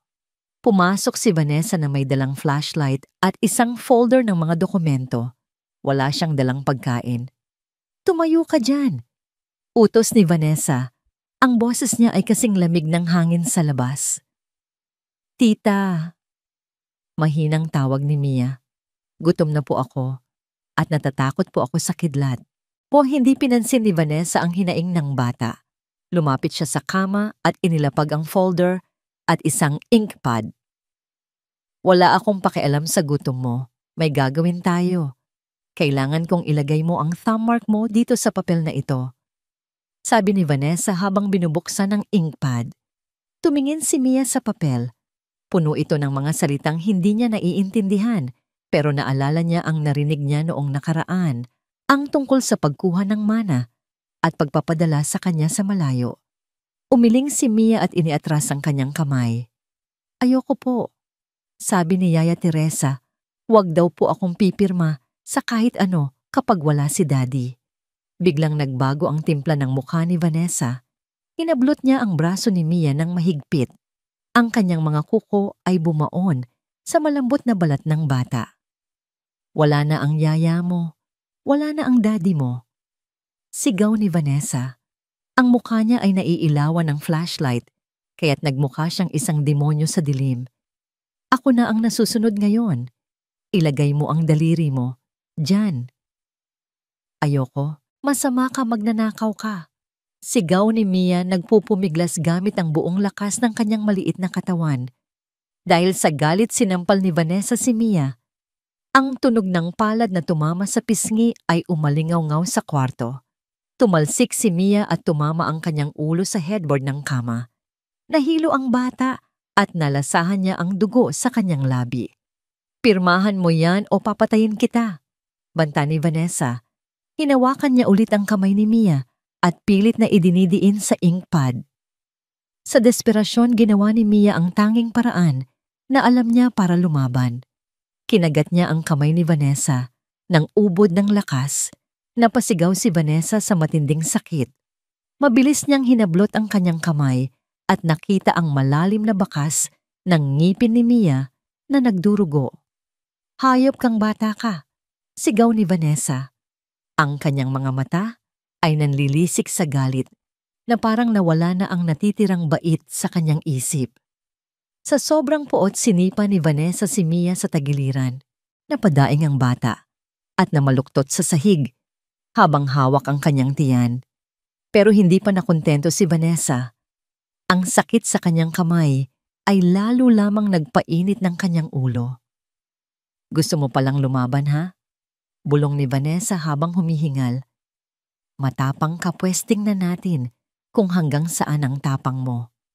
Hinawakan ni Vanessa si Mia sa braso at marahas na hinila patayo. Kinaladkad niya ang bata palabas ng kwarto patungo sa hallway at papunta sa malaking sliding door ng balkonahe Sa ikalawang palapag, alam ni Mia kung ano ang nasa labas. Rinig na rinig niya ang hagupit ng hangin at ang galit na hampas ng ulan sa salamin. Tita, wag po, iyak ni Mia, nagmamakaawa habang pilit na kinakapit ang kanyang mga paa sa sahig. Takot po ako sa kidlat. Wag niyo po akong ilabas. Diyan ka nababagay sa bagyo, sagot ni Vanessa. Pagdating nila sa tapat ng sliding door, pinihit ni Vanessa ang lock at buong lakas na binuksan ang pinto. Agad na pumasok ang malakas na hangin at ulan sa loob ng bahay. Ang mga kurtina ay lumipad ng marahas at ang tubig ay bumasa sa makintab na sahig. Ang lamig ay parang yelo na sumampal sa kanilang mga balat. Huwag po, Daddy, Daddy. Sigaw ni Mia, tinatawag ang amang wala naman doon para marinig siya. Binuhat ni Vanessa ang maliit na katawan ni Mia at walang awang inihagis ito sa labas ng balkonahe. Bumagsak si Mia sa basang tiles ng terrace. Agad siyang nilamon ng dilim at lamig. Ang ulan ay bumubuhos ng napakalakas na halos hindi na siya makadilat. Ang hangin ay napakalakas na parang tinatangay ang kanyang maliit na katawan. Mabilis na gumapang si Mia pabalik sa pinto. Tita Vanessa, papasukin niyo po ako. Mamatay po ako dito. Pero nakatayo lang si Vanessa sa loob, hawak ang dumudugong kamay. Tinitigan niya ang bata ng walang bahid ng awa. Dahan-dahan niyang isinara ang sliding door. Ang tunog ng pagsara ng pinto ay parang hatol ng kamatayan para kay Mia. Nakita ni Mia si Vanessa na pinihit ang lock mula sa loob. Click. Kinabog ni Mia ang salamin gamit ang kanyang maliliit na kamao. Ang kanyang mga palad ay dumudulas sa basang ibabaw ng pinto. Tita, buksan niyo po. Ang lamig-lamig. Sigaw ni Mia, ang kanyang boses ay halos hindi na marinig dahil sa lakas ng hangin at ulan. Sorry na po. Hindi ko na po uulitin. Papasukin niyo na ako. Sa loob nakatayo lang si Vanessa. Tiningnan niya ang bata na parang isang basang kuting na nagmamakaawa. Wala siyang naramdamang awa. Ang nakikita lang niya ay ang batang kumagat sa kanya at ang hadlang sa kanyang kayamanan. Dahan-dahan hinila ni Vanessa ang makapal na kurtina. Ang huling nakita ni Mia ay ang paglaho ng liwanag mula sa loob ng kwarto habang tinatakpan ng kurtina ang tanawin. Ngayon, naiwan siyang mag-isa sa dilim ng balkonahe kasama ang nagngangalit na bagyo. Sa loob ng kwarto, rinig na rinig pa rin ni Vanessa ang mahihinang katok at iyak ni Mia kahit nakasara na ang kurtina. Iritado siyang naglakad papunta sa stereo component sa gilid ng kwarto. Binuhay niya ito at pinatugtog ng malakas ang isang classical music. Ang malamyos na tunog ng violin at piano ay pumuno sa kwarto, tinatakpan ng tunog ng bagyo at ang pagmamakaawa ng isang batang inilagay sa bingit ng kamatayan. Umupo si Vanessa sa kanyang vanity mirror. Kumuha siya ng bulak sa first aid kit at nilinis ang sugat sa kanyang kamay. Tinitigan niya ang kanyang sarili sa salamin habang umiinom ng wine. Matututo ka rin, Mia. Bulong niya sa sarili habang sumasabay sa indayog ng musika. Kung hindi ka mamamatay sa lamig, siguradong magkakasakit ka ng malubha. At kapag nangyari yon, mas madali na kitang mapapapirma. Sa labas, unti-unting nanghihina si Mia. Ang ulan ay napakalamig, tumatagos sa manipis niyang pantulog hanggang sa kanyang buto. Ang kanyang mga ngipin ay nagtatagisan sa ginaw. Nanginginig ang buong katawan niya nang hindi mapigilan. Sinubukan niyang sumigaw ulit, "Daddy, Daddy, tulong." Pero hangin na lang ang lumalabas sa kanyang lalamunan. Isang matalim na kidlat ang gumuhit sa langit, kasunod ang isang napakalakas na kulog na yumanig sa sahig ng balkonahe. Napapikit si Mia at napaupo sa sulok sa may paanan ng railing. Niyakap niya ang kanyang mga tuhod, sinusubukang painitin ang sarili. Ang tubig ulan ay naiipon na sa sahig ng balkonahe, binabasa ang kanyang mga binti. Unti-unti naramdaman ni Mia na bumibigat ang kanyang mga talukap. Ang sobrang lamig ay nagsisimula ng maging manhid. Hindi na niya nararamdaman ang kanyang mga daliri sa paa at kamay. Sa kanyang isip nakita niya ang mukha ng kanyang mommy. Nakangiti ito, inaabot ang kamay sa kanya. "Mommy, sunduin niyo na po ako." Iyon ang huling ibinulong ni Mia bago tuluyang bumagsak ang kanyang ulo sa kanyang mga tuhod. Ang lamig ay hindi na masakit. Ang pakiramdam niya ay para siyang hinehele ng hangin. Unti-unting nagdilim ang kanyang paningin hanggang sa wala na siyang marinig kundi ang ugong ng katahimikan. Nawalan ng malay si Mia sa gitna ng bumabagyong gabi habang ang tubig ulan ay patuloy na humahampas sa kanyang maliit at walang buhay na katawan. Sa labas ng mataas na gate ng mansyon may isang anino na kanina pa nag-aabang. Si Teresa. Hindi siya umalis. Kahit pinalayas siya, kahit nabasang-basa na siya ng ulan at nanginginig sa ginaw, hindi niya magawang iwanan si Mia. Nakasiksik siya sa ilalim ng isang puno sa tapat ng kalsada, nakatanaw sa bintana ng kwarto ni Mia. Ang kanyang mga mata ay hindi umaalis sa bahay, nagbabaka sakaling makakita ng kahit anong senyales. "Diyos ko, ingatan niyo po ang bata," dasal ni Teresa habang nanginginig ang kanyang mga labi. Biglang gumuhit ang isang napakalakas na kidlat sa kalangitan. Boom! Sa loob ng isang saglit naging maliwanag ang buong paligid na parang tanghaling tapat. Ang ilaw ay tumama sa mansyon at partikular na inilawan nito ang balkonahe sa ikalawang palapag. Napatingin si Teresa sa taas. Nanlaki ang kanyang mga mata. Napahawak siya sa kanyang bibig at napasinghap sa horror. Sa liwanag ng kidlat nakita niya ang isang maliit na bulto na nakaupo sa sulok ng terrace sa labas ng sliding door. Nakasuot ng pink na pantulog, basang-basa, nakayuko at hindi gumagalaw. Miyagi sigaw ni Teresa. Ang kanyang boses ay puno ng takot at desperasyon. Ngunit nilamon ito ng ingay ng bagyo. Diyos ko, si Mia. Mabilis na kinuha ni Teresa ang kanyang cellphone mula sa bulsa. Binalot niya ito ng plastic para hindi mabasa. Nanginginig ang kanyang mga daliri habang pinipindot ang numero ni Lourdes. "Hello, Teresa?" Sagot ni Lourdes sa kabilang linya. Rinig ang pag-aalala sa boses nito. "Ma'am Lourdes," medyo humahagulgol na sigaw ni Teresa. Nasa labas si Mia na sa balkonahe siya. Inilabas siya ni Vanessa sa gitna ng bagyo. "Ano?" sigaw ni Lourdes. "Papunta na ako dyan. Malapit na ako." "Huwag kang aalis. Tatawag ako ng pulis at ambulansya." "Bilisan niyo po, ma'am," sigaw ni Teresa habang nakatingin sa taas, kung saan nakahandusay ang batang itinuring niyang anak. Hindi na po siya gumagalaw. Parang awa niyo na. Pagkababa ng telepono, hindi na nakapagpigil si Teresa. Tumakbo siya papunta sa gate at kinalampag ito ng buong lakas gamit ang kanyang mga kamao. "Vanessa, buksan mo ito. Papatayin mo ang bata. Buksan mo." Pero walang sumasagot. Ang tanging sagot sa kanya ay ang dagundong ng kulog at ang walang awang hampas ng hangin. Alam niyang hindi siya maririnig ni Vanessa sa loob at kahit marinig man siya, hindi nito bubuksan ang pinto. Tumingin si Teresa sa mataas na pader ng mansyon. May mga bubog sa ibabaw nito at madulas ang semento. Matanda na siya. Masakit ang kanyang mga tuhod at rayuma. Pero nang tingnan niya ulit ang maliit na bulto ni Mia sa balkonahe na unti-unti nang tinatabunan ng tubig, naramdaman ni Teresa ang isang lakas na hindi niya akalaing mayroon pa siya. "Kapit ka lang, Mia," bulong ni Teresa habang hinahawakan ang rehas ng pader. "Paparating na si Yaya. Hindi kita hahayaang mamatay."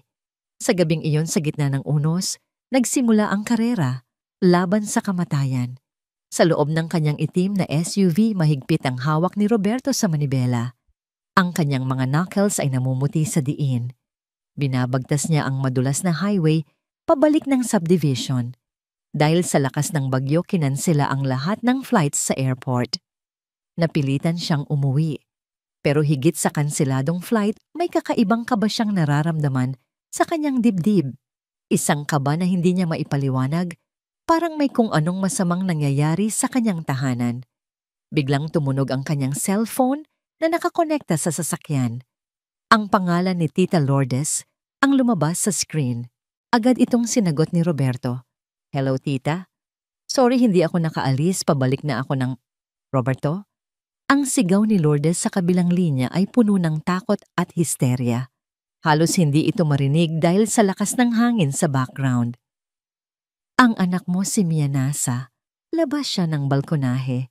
Pinapatay siya ng asawa mo." Parang binuhusan ng malamig na tubig si Roberto. "Ano-anong sinasabi niyo? Nasa loob ng bahay si Mia. Nakikita siya ni Teresa ngayon. Nasa terrace siya, nasa gitna ng bagyo. Bilisan mo, Roberto. Baka hindi na siya abutan ng buhay."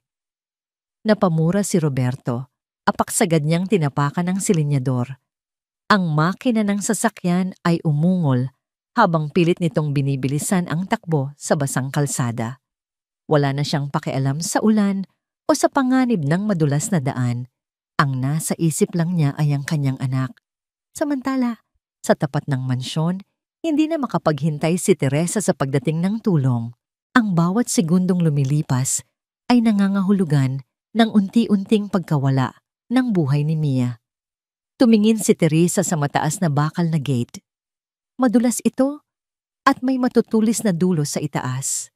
Matanda na siya at masakit ang kanyang rayuma dahil sa lamig, pero wala siyang pagpipilian. Para kay Mia, bulong niya sa sarili. Kumapit si Teresa sa mga rehas. Ang ulan ay humahampas sa kanyang mukha. Pinalalabo ang kanyang paningin. Buong lakas niyang hinila ang sarili. Paitaas, dumulas ang kanyang paa ng ilang beses, nagagasgas ang kanyang binti sa bakal. Pero hindi siya bumitaw. Nang makarating siya sa itaas ng gate, naramdaman niya ang tusok ng bakal sa kanyang palad. Dumugo ito, humahalo ang dugo sa tubig ulan. Pero hindi niya ininda ang sakit. Tumalon siya pababa sa garden. Bumagsak si Teresa sa maputik na damuhan. Napadaing siya nang tumama ang kanyang tuhod sa lupa. Masakit, pero pinilit niyang tumayo. Tumakbo siya papunta sa main door at kinalampag ito. "Vanessa, buksan mo ito." Walang sumasagot. Umikot si Teresa sa likod ng bahay. Sinubukan niya ang pinto sa kusina. Nakalak din. Tumingin siya sa paligid at nakita ang isang malaking bato na ginagamit bilang pampigil sa pinto ng garden. Kinuha niya ito gamit ang dalawang kamay. Mabigat ito, pero ang adrenaline sa kanyang katawan ang nagbigay sa kanya ng lakas. Lumapit siya sa malaking salaming bintana ng living room. Huminga siya ng malalim. "Patawarin niyo ako, Sir Roberto?" Buong puwersang ibinato ni Teresa ang bato sa salamin. Isang malakas na tunog ng pagkabasag ang sumabay sa kulog. Ang mga piraso ng salamin ay nagkalat sa sahig ng sala. Hindi na nag-aksaya ng panahon si Teresa. Pumasok siya sa butas na ginawa niya. Ang mga natirang matutulis na salamin sa bintana ay humiwa sa kanyang braso at binti. Pero tuloy-tuloy lang siya. Sa loob ng bahay madilim. Tanging ang ilaw mula sa kidlat ang nagsisilbing gabay niya. Mabilis na umakyat si Teresa sa hagdan patungo sa kwarto ni Mia. Ang kanyang mga yapak ay nag-iiwan ng putik at dugo sa mamahaling carpet. Sa ikalawang palapag, narinig ni Vanessa ang pagkabasag ng salamin kahit na malakas ang musika sa kanyang kwarto. Pinatay niya ang stereo at kinuha ang isang mabigat na golf club na pag-aari ni Roberto na nakatago sa gilid ng cabinet. "Sino yan?" Sigaw ni Vanessa habang lumalabas ng kwarto. "May magnanakaw ba?" Paglabas niya sa hallway, nakasalubong niya si Teresa. Basang-basa duguan at may nanlilisik na mga mata. "Ikaw?" gulat na tanong ni Vanessa. "Paano ka nakapasok dito? Lumayas ka." "Nasaan si Mia?" Sigaw ni Teresa. Hindi sumagot si Vanessa. Sa halip inangat niya ang golf club at buong lakas, naiwi na siwas ito kay Teresa.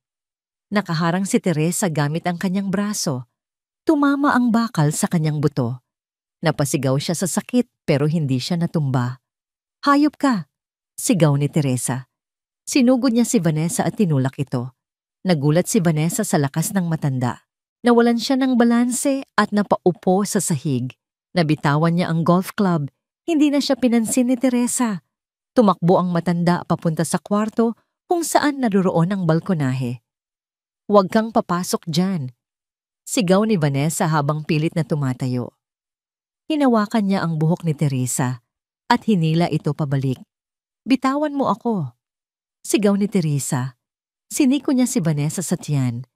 Namimilipit sa sakit si Vanessa pero ayaw pa rin niyang magpatalo. Kukuha sana ulit siya ng pananakit nang biglang may dumating. Tama na yan. Sa tuktok ng hagdanan nakatayo si Doña Lourdes. Nakapasok din siya sa binasag na bintana ni Teresa. Basang-basa rin ito at hingal na hingal, pero ang otoridad sa kanyang boses ay nangingibabaw. "Subukan mong saktan ulit siya, Vanessa, at ipapakulog kita hanggang sa mabulok ka." Banta ni Lourdes. Natigilan si Vanessa. Dalawa na sila ngayon. Sinamantala ni Teresa ang pagkakataon. Pumasok siya sa kwarto at tumakbo sa sliding door. Hinawi niya ang kurtina. Doon sa labas sa ilalim ng ulan at dilim, nakita niya si Mia. Nakabukol ito sa sulok, hindi gumagalaw, at kulay asul na ang balat sa sobrang lamig. "Mia!" iyak ni Teresa. Pinihit niya ang lock pero ayaw itong bumukas. Sira ang lock o sadyang nakajam. "Buksan mo ito!" sigaw ni Teresa habang kinakalampag ang pinto. Sa likod niya sinubukan ni Vanessa na tumakas pababa ng hagdan pero hinarangan siya ni Lourdes. "Saan ka pupunta?" tanong ni Lourdes ng madiin. "Dito ka lang. Papanagutan mo ito." Bumalik si Teresa sa may pinto. Kinuha niya ang isang mabigat na lampshade sa gilid ng kama. Binato niya ang salamin ng sliding door. Nabasag ito. Agad na pumasok ang hangin at ulan sa kwarto. Hindi inalintana ni Teresa ang mga bubog. Lumabas siya sa balkonahe at nilapitan si Mia. Binuhat niya ang bata. Napakagaan nito at napakalamig. Parang yelo ang balat ni Mia. Walang pulso na makapa si Teresa sa leeg nito. "Wag, Mia! Huwag mo kaming iiwan!" "Humahagulgol na," sabi ni Teresa. Pinasok niya ang bata sa loob ng kwarto at inihiga sa kama. Mabilis na kumuha si Teresa ng mga kumot at ibinalot kay Mia. Sinubukan niyang i-rub ang mga kamay at paa ng bata para painitin ito. Pumasok si Lourdes sa kwarto. Nakita ang kalagayan ng pamangkin. Napahawak siya sa kanyang bibig. "Buhay pa ba siya?" tanong ni Lourdes, nanginginig ang boses. "Mahina ang pulso niya, ma'am," sagot ni Teresa. "Kailangan natin siyang dalhin sa ospital." "Ngayon na?" Biglang nagsalita si Vanessa mula sa pinto. Nakatayo ito doon, magulo ang buhok, at may baliw na ngiti sa labi. "Patay na yan," sabi ni Vanessa nang walang emosyon. "Patay na siya. Akin na ang lahat. Akin na ang mana." Napatayo si Lourdes sa galit. Lalapitan sana niya si Vanessa para sampalin ito nang biglang may narinig silang malakas na tunog mula sa ibaba. Ang tunog ng isang sasakyan na humarurot at huminto sa tapat ng bahay, at ang tunog ng pagtakbo ng isang tao paakyat ng hagdan. "Mia!" Ang boses ni Roberto ay umalingaw-ngaw sa buong bahay. Dumating na ang ama, at sa pagkakataong ito, hindi na siya ang bulag na asawa. Siya ay isang amang puno ng takot at galit. Pumasok si Roberto sa kwarto. Basang-basa siya ng ulan at pawis. Tumambad sa kanya ang eksena. Ang kanyang anak, na nakahandusay at walang malay, ang matapat na kasambahay na duguan habang yakap ang bata ang tita ng kanyang asawa, na galit at si Vanessa, na nakatayo sa gilid, mukhang wala sa sarili. "Anong ginawa mo?" tanong ni Roberto kay Vanessa. Ang kanyang boses ay mababa nanginginig at puno ng panganib. Tumingin si Vanessa kay Roberto. Sa unang pagkakataon nakaramdam siya ng tunay na takot dahil ang mga mata ni Roberto ay hindi na puno ng pagmamahal. Puno ito ng puot ng isang taong naunawaan na ang katotohanan na nagpapasok siya ng demonyo sa kanyang tahanan. Lumuhod si Roberto sa tabi ng kama. Ang kanyang mga tuhod ay bumagsak sa basang carpet nang walang pag-iingat. Nanginginig ang kanyang mga kamay habang dahan-dahang hinahawakan ang pisngi ng kanyang anak. Napakalamig ni Mia. Ang kanyang balat ay kasing puti ng papel at ang kanyang mga labi ay kulay asul. Ang paghinga ng bata ay mababaw at mabilis. Tila hinahabol nito ang bawat hibla ng hangin. Mia, anak ko. Bulong ni Roberto. Ang kanyang boses ay basag puno ng sakit at pagsisisi. Nandito na si Daddy. Gumising ka please. Sa tabi niya patuloy na hinihimas ni Teresa ang mga kamay at paa ng bata para painitin ito. Ang luha ng matandang kasambahay ay humahalo sa tubig ulan na tumutulo mula sa kanyang buhok. Sir, matagal siyang nasa labas. Humahagulgol na sumbong ni Teresa. Inilabas siya ni Vanessa habang bumabagyo. Kung hindi kami dumating ni Ma'am Lourdes baka. Hindi na natuloy ni Teresa ang sasabihin dahil sa hagulgol. Dahan-dahang lumingon si Roberto kay Vanessa. Nakatayo pa rin si Vanessa sa may pinto, hawak ang kanyang sarili. Ang kanyang mukha ay maputla, pero sinusubukan pa rin niyang ayusin ang kanyang ekspresyon para magmukhang inosente. Roberto? Tawag ni Vanessa at pilit na pinalambing ang kanyang boses. Huwag kang maniwala sa kanila. Pinasok nila ang bahay natin. Tingnan mo, binasag nila ang bintana. Sinaktan nila ako. Sila ang nagdala kay Mia sa labas para palabasin na masama ako. Dahan-dahang tumayo si Roberto. Ang kanyang mga mata ay madilim. Walang emosyon na mas nakakatakot kaysa sa kanyang pagsigaw kanina. Naglakad siya palapit kay Vanessa. Bawat hakbang ay mabigat at puno ng banta. Roberto, makinig ka sa akin. Pagmamakaawa ni Vanessa, umaatras habang papalapit ang asawa. Mahal kita, asawa mo ako. Di ba nangako tayong magtitiwala sa isa't isa? Ang katulong na, yan magnanakaw yan. At ang tita Lourdes mo, naiinggit lang yan sa atin. Huminto si Roberto sa tapat ni Vanessa. Tinitigan niya ito sa mata. Tinanong kita noon, mahinang sabi ni Roberto. Tinanong kita kung bakit may mga pasa si Mia. Ang sabi mo, sinasaktan niya ang sarili niya. Totoo naman yon, sagot ni Vanessa. Tinanong kita kung bakit laging tulog si Mia. Ang sabi mo, gamot yon ng doktor. Dahil may sakit siya sa isip, Roberto. May sakit sa isip. Tumawa si Roberto nang mapakla isang tawang puno ng pait. Bigla niyang hinablot ang braso ni Vanessa at itinapat ito sa mukha ng babae. Kung may sakit siya sa isip, bakit may inkpad sa kama niya? Bakit may mga papeles na nakakalat sa sahig? Itinuro ni Roberto ang folder na nahulog kanina. Nung nagpupumigla si Mia, nakabukas ito at kitang-kita ang mga dokumento tungkol sa transfer of assets. Natigilan si Vanessa. Hindi niya napansin na naiwan pala niya ang mga ebidensya sa pagmamadali. Ano? Nauutal na sabi ni Vanessa. Pinapirma ko lang siya para sa school papers. Sinungaling, sigaw ni Roberto. Ang boses niya ay parang kulog na yumanig sa kwarto. Hindi na nakapagpigil si Roberto. Isang malakas na sampal ang dumapo sa pisngi ni Vanessa. Umalingaw-ngaw ang tunog ng sampal sa buong silid. Napakalakas nito na halos mapatumba si Vanessa sa sahig.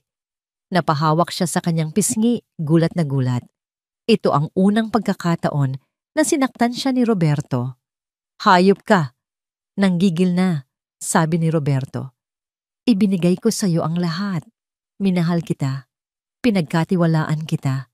Pero anong ginawa mo? Pinatay mo ang anak ko ng dahan-dahan. Hindi ko siya pinatay. Sigaw ni Vanessa. At sa pagkakataong ito, lumabas na ang tunay niyang kulay. Ang kanyang mukha ay namula sa galit at poot. Pero sana nga namatay na lang siya. Pabigat siya. Sagabal siya sa atin. Nanlaki ang mga mata ni Roberto. Ano? Bulong ni Lourdes mula sa likuran. Oo. Sigaw ni Vanessa na tila nawawala na sa sarili. Bakit ba kailangan pa nating intindihin ang batang yan patay na ang nanay niya? Dapat sa akin na mapunta ang lahat. Ako ang asawa mo. Ako ang dapat mong unahin. Pero kahit anong gawin ko, siya pa rin ang bida. Siya pa rin ang prinsesa. Pagod na akong magpanggap na mahal ko ang pesteng batang yan. Katahimikan ang bumalot sa kwarto pagkatapos ng pagsabog ni Vanessa. Tanging ang tunog ng ulan at ang mababaw na paghinga ni Mia ang naririnig. Sa wakas narinig ni Roberto ang katotohanan at ito ay dumurog sa kanyang puso ng pino. Biglang umalingaw-ngaw ang tunog ng mga sirena sa labas ng mansyon. Papalapit ng papalapit. Pulis at ambulansya. Tumingin si Vanessa sa bintana at nakita ang mga ilaw na pula at asul na tumatama sa gate. Nataranta siya. Tinawagan mo sila. Baling niya kay Lourdes. Oo, matapang na sagot ni Lourdes. At narinig nila ang lahat ng sinabi mo. Itinaas ni Lourdes ang kanyang cellphone. Naka-on ang tawag at nakakonekta ito sa emergency hotline. Narinig ng operator ang pag-amin ni Vanessa. Hindi man, sigaw ni Vanessa. Tumakbo siya palabas ng kwarto, sinusubukang tumakas. Huliin niyo siya, sigaw ni Roberto. Pero hindi na kinailangan ni Roberto na habulin ng asawa. Paglabas ni Vanessa sa hallway, sinalubong siya ng mga pulis na nakauniforme, kasama si Grace ang teacher ni Mia na tumulong sa pag-report sa mga awtoridad. Huwag kayong lumapit. Sigaw ni Vanessa kumukuha ng isang vase para ipanghampas. Wala akong ginawang masama. Disiplina lang yon, akin ang bahay na ito. Mabilis na kumilos ang mga pulis. Dinamba nila si Vanessa at pinadapa sa sahig. Bitawan niyo ako, alam niyo ba kung sino ako? Pagpupumiglas ni Vanessa habang pinupusasan siya. Roberto, tulungan mo ako. Asawa mo ako. Lumabas si Roberto sa kwarto. Tiningnan niya si Vanessa na nakadapa sa sahig, ang mukha ay nakadikit sa carpet, ang buhok ay magulo, at ang mga mata ay puno ng kabaliwan. Wala akong asawang halimaw, malamig na sabi ni Roberto. Ilugmok niyo siya sa kulungan. Sisiguraduhin kong hindi na siya makakalabas habang buhay. Samantala, pumasok ang mga paramedic sa kwarto ni Mia. Agad nilang kinabitan ng oxygen mask ang bata at binuhat ito pasakay ng stretcher. Critical ang kondisyon niya. Sabi ng head paramedic kay Roberto, hypothermia at possible pneumonia. Kailangan natin siyang madala sa ICU agad. Tumango si Roberto, pinipigil ang luha. Gawin niyo ang lahat. Parang awa niyo na. Bago umalis, lumingon si Roberto kay Teresa. Ang matandang kasambahay ay nakatayo sa gilid, basang-basa, duguan ang braso at nanginginig sa pagod. Lumapit si Roberto at hinawakan ang kamay ni Teresa. Patawarin mo ako, Teresa, sabi ni Roberto, at sa pagkakataong ito, siya ang yumuko sa harap ng kasambahay. Patawarin mo ako sa pagiging bulag ko. Utang ko sa iyo ang buhay ng anak ko. Umiling si Teresa at ngumiti ng mapait. Huwag na po tayong magsayang ng oras, sir. Kailangan tayo ni Mia. Sabay-sabay silang bumaba ng hagdan. Nadaanan nila si Vanessa na hinihila na ng mga pulis palabas. Nakatingin si Vanessa kay Roberto, ang mga mata ay puno ng puot at paghihiganti. Pagsisisihan mo ito, Roberto. Sigaw ni Vanessa habang isinasakay sa patrol car. Babalik ako. Kukunin ko ang lahat sa'yo. Hindi na lumingon si Roberto. Sumakay siya sa ambulansya kasama si Mia. Hinawakan niya ang maliit na kamay ng anak.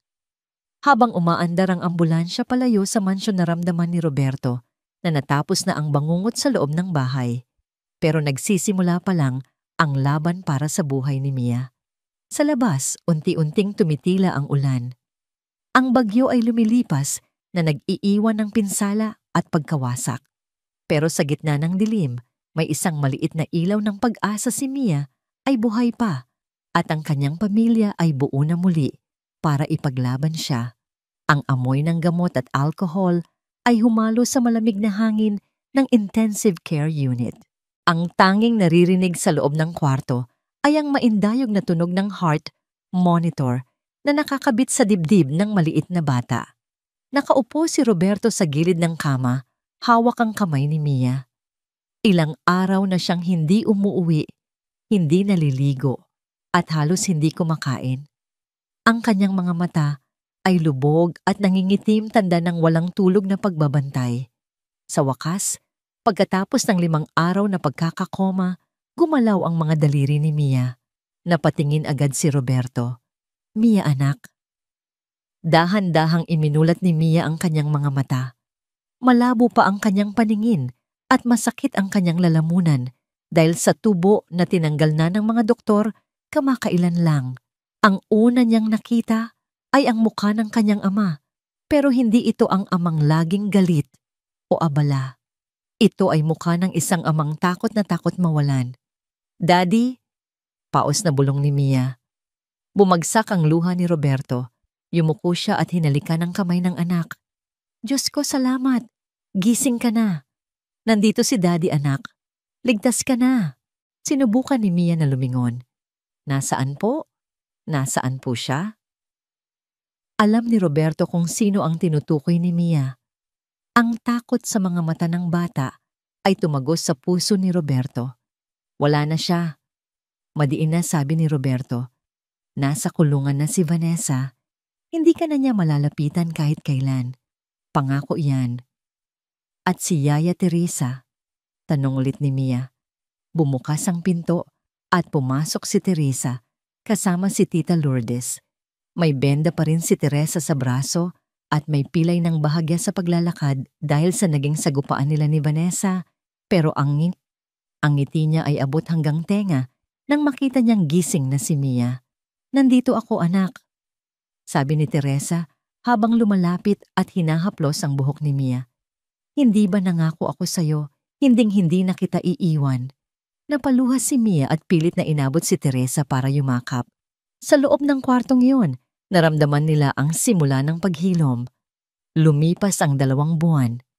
Ang kaso laban kay Vanessa ay naging laman ng mga balita dahil sa testimonya ni Teresa ni Lourdes at sa mga ebidensyang nakuha sa mansyon, kabilang ang voice recorder na narecover ni Teresa at ang CCTV footage. Ng pagmamalupit, naging matibay ang kaso. Kinasuhan si Vanessa ng frustrated parricide, serious physical injuries at estafa. Lumabas din ang baho ng kanyang nakaraan, ang pagkalulong sa sugal at ang marami pang ibang lalaking niloko niya bago si Roberto. Ang dating perfect wife, sa mata ng lipunan, ay nabulok sa kulungan, hinihintay ang habambuhay na sentensya. Wala nang tumulong sa kanya. Tinalikuran siya ng kanyang mga kaibigan at pamilya. Samantala, sa mansyon ng mga Walker, unti-unting bumabalik ang kulay ng buhay. Isang Sabado ng umaga, abala ang lahat sa kusina. Hindi na ito ang malamig at nakakatakot na kusina kung saan pinipilit pakainin si Mia ng mainit na lugaw. Ngayon, amoy sinigang na baboy at adobo, ang paligid, ang mga paboritong ulam ni Mia. Nakatayo si Roberto sa harap ng kalan, nakasuot ng apron. Hindi siya marunong magluto dati, pero ngayon, nagpapaturo siya kay Teresa. "Sir, hinaan niyo po ang apoy." Natatawang saway ni Teresa habang naghihiwa ng kamatis. Masyado pong malakas, masusunog ang bawang. "Pasensya na, Teresa. Mas madali pang magpatakbo ng kumpanya kaysa magluto ng sinigang," biro ni Roberto habang pinapawisan. Sa garden, nakaupo si Mia sa swing. Kasama niya si Grace, ang kanyang guro, at si Tita Lourdes. May maliit na peklat pa rin si Mia sa kanyang noo kung saan siya tumama noong itinulak siya ni Vanessa, at minsan ay nagigising pa rin siya sa gabi dahil sa masamang panaginip tungkol sa bagyo. Pero unti-unti, sa tulong ng therapy at walang sawang pagmamahal ng kanyang pamilya, bumabalik na ang kanyang tawa. "Tingnan mo," sabi ni Lourdes habang pinapanood si Mia na itinutulak ang swing ng mataas. "Akala ko hindi na siya ngingiti ulit." "Matapang siyang bata," sagot ni Grace. At buti na lang natauhan agad si Roberto. Tinawag sila ni Teresa mula sa terrace. Kakain na, handa na ang mesa. Tumakbo si Mia papasok ng bahay. Yaya, gutom na po ako. Pagpasok nila sa dining room, nakahanda na ang masaganang tanghalian. Pero may isang bagay na pumukaw sa atensyon ni Mia. Sa gitna ng dingding ng dining area, kung saan dati ay may nakasabit na abstract painting, na gusto ni Vanessa ngayon ay nakasabit na ang isang malaking litrato. Ito ay ang litrato ng mommy ni Mia, ang litratong binasag ni Vanessa noon. Ipinaayos ito ni Roberto. Pinalitan ng frame ng mas maganda at inilagay sa pinakamagandang pwesto sa bahay. Natigilan si Mia at tinitigan ito. Lumapit si Roberto sa anak at lumuhod para magpantay ang kanilang mga mukha. Hindi na natin siya itatago. Malambing na sabi ni Roberto, siya ang mommy mo at siya ang guardian angel natin. Sigurado ako siya ang gumabay kay Yaya Teresa para iligtas ka noong gabing iyon. Niyakap ni Mia ang ama ng mahigpit. I love you, Daddy. I love you too, Princess, sagot ni Roberto. At sa pagkakataong ito, walang halong pagpapanggap, walang halong takot. Patawarin mo ako kung naging bulag ako noon. Pero pangako mula ngayon, hinding-hindi ko nahahayaang may manakit sa'yo. Ikaw ang priority ko, Mia. Ikaw lang. Umupo sila sa hapagkainan. Si Roberto sa kabisera, si Mia sa kanan niya. Si Lourdes sa kaliwa. At sa tabi ni Mia umupo si Teresa. Teresa, dito ka ba talaga uupo? Tanong ni Roberto nang mapansin niyang nag-aalangan ang matanda. Ilang beses ko bang sasabihin sa'yo, hindi ka na namin katulong, pamilya ka na namin. Ikaw ang tumayong nanay ni Mia nung wala ang asawa ko at noong naging pabaya ako. Napangiti si Teresa, nangingilid ang luha. Salamat po, Sir Roberto. Salamat po sa pagtanggap. Huwag na kayong mag-sir, sabi ni Lourdes habang nagsasandok ng kanin. Kuya Roberto na lang tutal. Parang magkapatid na rin ang turingan natin sa pagpapalaki kay Mia. Nagtawanan ng lahat. Nagsimula silang kumain. Ang tunog ng mga kubyertos na tumatama sa plato, ang halakhak ni Mia ang kwentuhan tungkol sa school at sa negosyo, ito ang tunog ng isang tunay na tahanan. Napatingin si Mia sa bintana. Sa labas maliwanag ang sikat ng araw.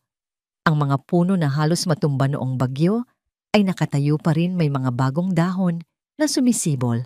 Ang langit ay kulay asul at may bahaghari na bahagyang nakikita sa malayo.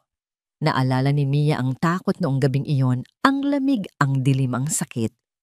Pero habang nakaupo siya ngayon, napapaligiran ng mga taong tunay na nagmamahal sa kanya, naramdaman niyang ligtas na siya. Si Vanessa ay isang masamang panaginip na lang na natapos na. Ang sugat ay mag-iiwan ng peklat, pero ang peklat ay patunay na siya ay nakaligtas. Tumingin si Mia kay Teresa at inabutan ito ng ulam. Yaya, kain ka pa po. Nginitian siya ni Teresa. Ang ngiti ng isang ina na handang gawin ang lahat para sa kanyang anak. Sa huli natutunan ni Roberto ang pinakamahalagang leksyon sa buhay. Ang tunay na pamilya ay hindi nasusukat sa dugo o sa papel, kundi sa kung sino ang handang sumulong sa gitna ng bagyo para lang hawakan ang iyong kamay. At sa bahay na yon, pagkatapos ng matinding unos, ay muling sumikat ang araw.